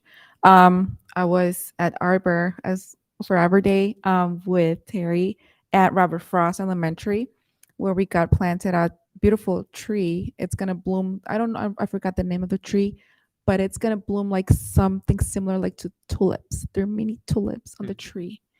And we thought it was just going to be something very simple, but no, there was a lot of people, very important people there. So I just want to give a shout out to the village of Mount Prospect for donating the tree and planting it and making our schools even more beautiful, and letting the students know the importance of trees and why they're so important. And we got presentations from the students. We got poems, songs, and we got to sing a song too, which was very nice. I like how Terry was very on point with the clapping. It was very nice to be part of it, not just sitting there, just be listening to everyone. I know it's very interesting, but being part of the actual presentation and singing and being able to interact with the students in some way, it was really nice. So yes. I'll say something. When I was in school, we all got little pine trees that we would planted. So I bet you a lot of the pine trees you see around the village right now came from Arbor Days, because I know we planted ours and it's still growing. So not every student gets something like that anymore, right? No? Okay. I think they received something that day. I'm not sure. Yeah, the students at Right. Frost did. They At had Frost, an they did. activity that went along with it with a seedling or something. Yeah, something like that. It was great. But they were known, the area that Mount Prospect was there, and they told us how many trees they had, and they get recognition for their work with trees. It was very interesting. And there was an NSSEO meeting, but you saw a lot of what came out of that NSSEO meeting. I also attended a career week at Byrd and got to talk about being a scientist, and that was a lot of fun. The kindergartners and first graders were very well behaved, which was surprising, and then the fourth graders were just as well behaved. So that was a lot of fun. All right, anyone got anything else? Otherwise, I will say thank you. No one's mentioned it, but for being at the Brentwood community meeting Oh, about wow. facilities. So I know Yeah. many of you were there and appreciated your attendance. I think it was very good example of we had met with the full staff the week before to get their input with their entire staff and run the presentation with them first. And they gave us input so that we could make it even better. And then they were really helping us also facilitate the groups at the meeting, which was really nice so that they could have much more discussion. So it was a well-attended event and really very insightful with all of the information that was reported back to us. And we do plan on taking all of the information that was reported through the various jam boards and interactive pieces that we had, as well as we got a number of exit slips from parents and family members as they were leaving, and being able to synthesize all of that and report that back out to the board. And to clarify too, the district gathered information at that event. No recommendations or anything like that was made at that event. It was purely fact gathering. But it was great. Okay, superintendent's reports. Can we highlight these so we can? We are gonna we will speak quickly, right? SLT. I think we're all ready. Okay, so just want to notify that we're updating our hours and our schedule for our early learning center. That's been a work in progress, continuing to adapt and better meet the needs of our families. So there will be a later start time for our youngest learners that take a little bit more time to get ready in the morning. It will also facilitate teachers being able to collaborate. And then Monday, May 15th, we're having our final superintendent student council luncheon. So our 3 junior high student council representatives will all be here with their sponsors on Monday, May 15th. If there is one interested board member who is available to join us, I would welcome that. I know Randy was able to come at our last one, so I will put that out there. If any one person is available, we're starting at like 11:30 till 2 for lunch. It's a nice opportunity to bring students here and hear student voice about what their concerns are. Where is it going to be held? It's going to be here in the boardroom, but I would only like one because the focus is on our students and I don't want to violate any open meetings acts as well. So that is all I have. I will turn it over to Mr. Ludoff. Assessment wise, today our spring benchmark opened so that we utilize iReady as the platform to generate reading and math data. That really drives our KPI from the strategic plan and really shows growth over the course of the year. So that'll be rolling out over the next few weeks, and then we'll organize that and report that out officially to the board in July. Secondly, professional learning, we're preparing for the summer. We've drafted up right now a schedule, about 70 sessions for the summer, really connected to our priority areas. And then the district professional learning plan is also supporting a ton of curriculum work occurring this summer. That's really an annual thing to update and improve curriculum. That's it for me. We have a few HR updates I'll review very quickly. One is it's open enrollment. So it's a very busy few weeks in HR, and the insurance committee is excited to bring 2 improvements to staff. One is we are moving to a more modernized tool. Right now, we do rely on a lot of Google Docs and sheets and websites for staff to access their benefit information and rates every year. And now there's an online tool where we'll give them itemized information, faster mobile access to resources that is at no cost to the district. And we are also offering some voluntary or employee paid options as well. There are 5 of them, and we have a good number of staff that are starting to take advantage of those as well. So we're very excited about that. In terms of hiring, as you know, the board allocated additional resources for the next couple of years on our resource teams, interventionists, coaches, and we have started filling those positions. We had a great deal of internal interest as well, which was very exciting. So we made sure that all staff that were interested had the opportunity to apply and interview for openings before we moved to looking externally. Of course, we could not fill every position with internal staff, or we could potentially offset a balance of classroom teachers at one school or one program. So we used a balanced approach to move forward. And now we are engaging in interviewing external candidates. And then finally, we are continuing to monitor enrollment and class sections as enrollment impacts that, especially with kindergarten registration numbers coming in. We do have some similar situations being created that we saw this year, especially in the Elk Grove schools, where we have a number of schools close together with multiple programs, and we're starting to see some classes of 9 form in some schools, while other schools may have more based on programming. Again, it's a little early because we know some numbers will still come in, but these are things we're starting to monitor as they impact staffing. And I will continue to bring information to the board as things progress over the summer. All right. In the area of curriculum clarity for instruction, we have some updates around our work. For literacy, we heard about our last parent, our BPAC and our literacy curriculum open house. So I thank the staff that were here for that as well that day. We're going to continue to gather parent feedback. Through that process, we've been eliciting feedback, and we're going to schedule more opportunities like that at school sites during the school year where parents can come, see the curriculum, ask questions, and have that dialogue with them.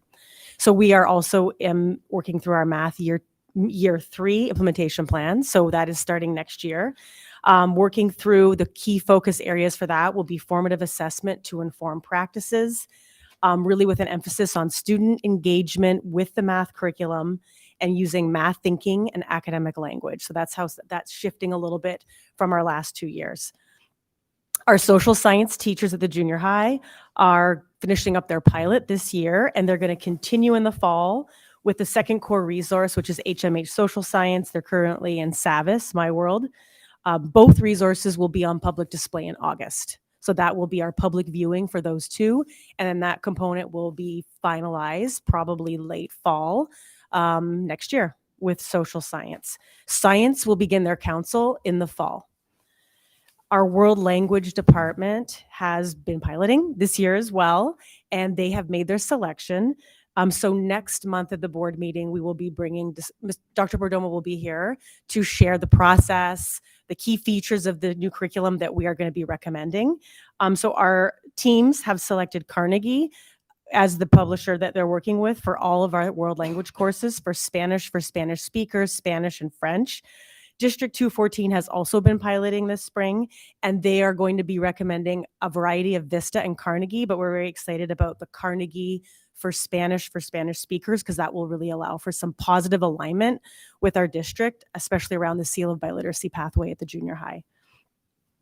And multilingual programming, just to share that we are deeply working right now on our English language development standards, because those are going to be required in all content areas next school year. So our department's working on those, but we're going to spend next year working with staff and administrators to understand what those look like and how those proficiency targets will be embedded in math, literacy, ELA, science, and social science. So that'll be our first segue into those shifts.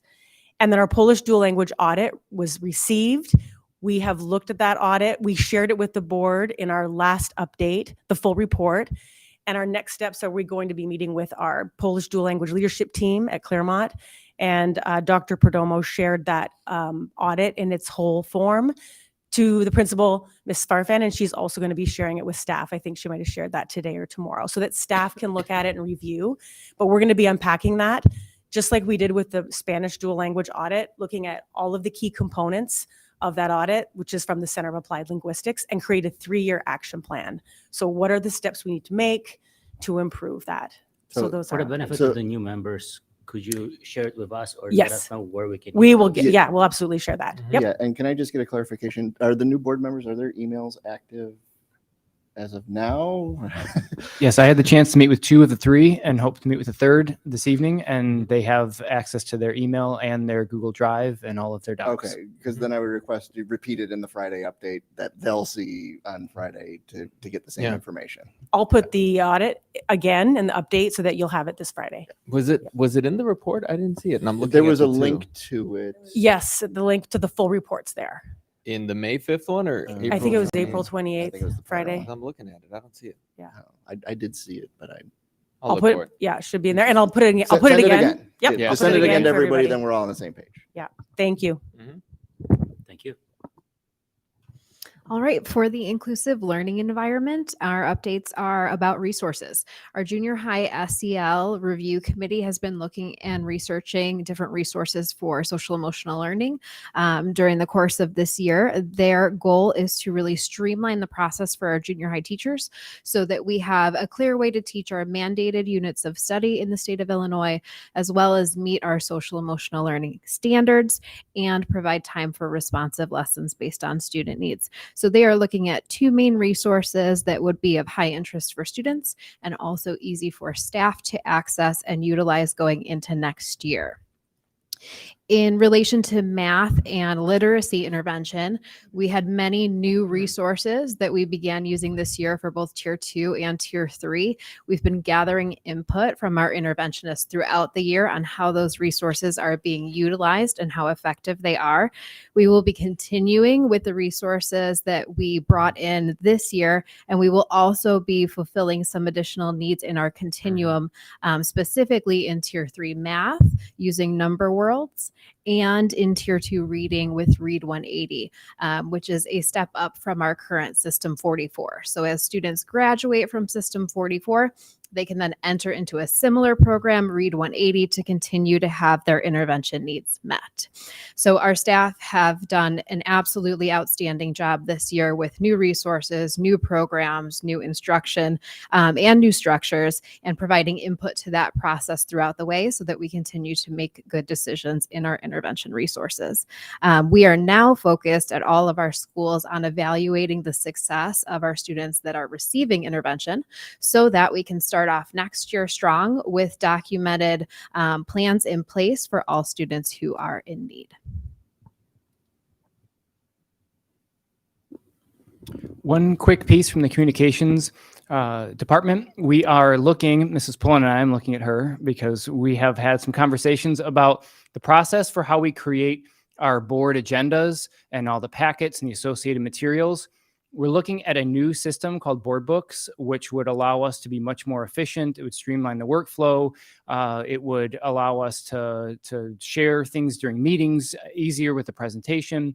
So we're looking at that system. And we will have an updates in the coming weeks and months about a transition over to Board Books, what that would look like from your end, how you would access the agenda at the Thursday prior to the meeting, what that information would look like, how easy things would be to update and adapt as necessary. I won't go into all of the benefits, as Mrs. Pullen, I'm sure if we asked her, could tell you about the challenges of constructing the agenda and the materials and the current system. So we're looking forward to an improved process for that, for board members, for district staff, and for the public.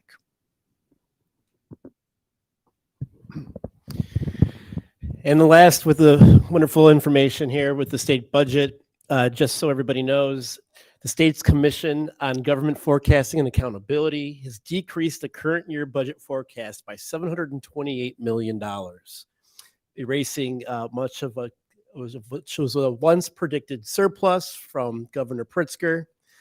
Again, this is why we preach we need to rely on ourselves rather than the state because of things like this. Another pressure on the budget negotiations is that state spending on healthcare for non-citizens is expected to grow by $1.1 billion for fiscal year 24. That outpaces the $220 million that was included in the February proposal. So that was a off base one there. As for Brentwood, for the Des Plaines variance, just an FYI, Dr. Bresnahan, Mr. Tirina, and I are going to go to the hearing on May 23rd at Des Plaines Planning and Zoning Board meeting regarding the Brentwood Mobile Classroom to see if we can at least hold on to it for an additional year and have it on Brentwood. Any questions? We good? Yeah. All right. So, no, go ahead. 11.02? Yep. Yep. Okay. So May 22nd, we have our next meeting, and we are going to kind of flip-flap the June 26th meeting with the May 22nd to allow for us to do our board self-evaluation and have our trainer from Illinois Association of School Boards to be with us. So we will have that planned for May 22nd. That meeting will begin at 6 p.m. And the trainer will be here. I asked that the board members, and I will put this in a weekly memo as well, but just looking at those shared agreements, I know we shared those with some of our new members, the board working agreements. That's one of the things that we will be wanting to revise and update as the new full 7 board members here. So familiarize yourself with that because that will be part of our work that evening. That does leave June 26th open for a potential committee of the whole, but we are also open to saying that we can gain back some time if we choose to not have that meeting on June 26th and then just follow our first meeting in July for July 10th. So when would we need to make the decision about keeping June 26th? We're good for a while. We're good for a while. Okay. So just keep that in mind. I do want 'Cause to this be may be- mindful of our SLT and their summer plans since I did flip flop on them. So I apologize, but I want to just be mindful. So as soon as the board, we can discuss it at May 22nd Yes, if we want that's to. what, that's what I Yep. was going to suggest. Yeah. So for the new board members and for members of the public who are always like, what is this board self-evaluation thing? We don't discuss policy at that meeting. We discuss how the board functions. And so that would be a good time for us to start to brainstorm about, can we put certain things in line with other things to kind of streamline some processes and go over sort of our internal working agreements about how we function, how we communicate with each other, that sort of thing. So we don't talk about any policy. We just talk about how the board works. Yep. And it's closed to the public. Yeah. Yes, we start with an open and then we go into close for the purpose of the board self-evaluation, which is covered under And our that's on rules. May 22nd. Yep. May 22nd. And our a lot of regularly what scheduled we meeting. discussed today during the 6 o'clock, 7 o'clock, perfect example of what types of things we will discuss in those types of meetings. Some reviews. So the meeting on the 22nd Mhm. is not a regular board meeting. It is designated as a committee of the whole. So basically all meetings, regardless of whether they're committee of the wholes or regular board meetings, are open to the public to begin, and we have public comment. So, but typically, because the only thing on that agenda is the board self-evaluation, we typically do not have, public doesn't come and really go to that because it only lasts the first few minutes. Then we immediately go into closed for the purpose of the board training and self-evaluation. And to clarify too, and you guys may already know this, throughout the year, we will sprinkle in committee of the whole meetings. We do not vote on anything at committee of the whole meetings. Its only purpose is to discuss usually one topic, whatever that topic is. And then we discuss it here. The public's here to hear it, but no votes or anything are done on that. So it's just kind of like a special meeting where we discuss a specific topic.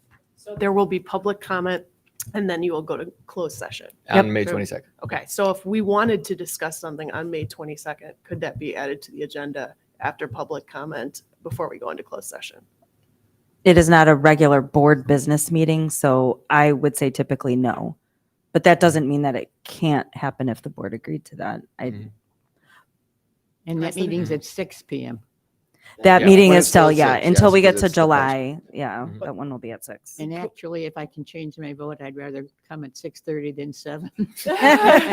Mardell, I promise you, during that meeting, we will discuss how those architects could have had a discussion with us prior to the 7 o'clock actual meeting starting. You know what I mean? Like, we could do a lot of this stuff at a regular committee. We don't have it 3 times a year. We do committee of the whole, say, before every meeting. If we don't need it, we can scrap it. But that's where those presentations would come. So they're not here for the 2.5 hours. We're done earlier. We're doing that stuff before the 7 o'clock. I'm getting used to the 6 o'clock. I kind of like the early. Yeah, so some of the stuff will still happen at 6 Because o'clock. by the time we Yeah. get home, it's later and later and later, so. I'm with you. Yeah. We're on the same team. We're just talking. I different language right now. really would like to get something time sensitive on an agenda as soon as possible. So if we could get something on for the 22nd, I would really appreciate it. As I'm asking you, the board president. I send it to me and we Sure. can discuss it. Sure. So committee of the yeah, whole meetings there would be no action. Yeah, it could be discussion. It would be a discussion. Okay. Yes. I I think that's the other possible. piece too is that we don't typically at that board self-eval meeting have like our whole streaming and video because our SLT does not come to that meeting. So just that, be mindful of that as well. Okay. Yeah. Any other business? No. If not, we need a motion to adjourn. So moved. All right, I will move to adjourn. No, TR beat you to it. Sorry. Oh, sorry. I didn't hear it. Quiet. Down at this end. So Daisy, you have the motion? I have it here. Okay, TR made the motion, and then Robert is going to second, so let's do roll call. Okay. For that, do I type in, like, I write the whole name? Or You can just the do initials. 'Cause Initials as well. Cindy will sort it out. And then for the time. The current time is 9:32. 9:32 p.m., 9:32. which I promise you. will not be the regular length of time. Okay. Mancilla, Aye. Sager, Aye. Schumacher, Aye. Lucas, Aye. Zach. Aye. Espino, aye. And Johnson. Aye.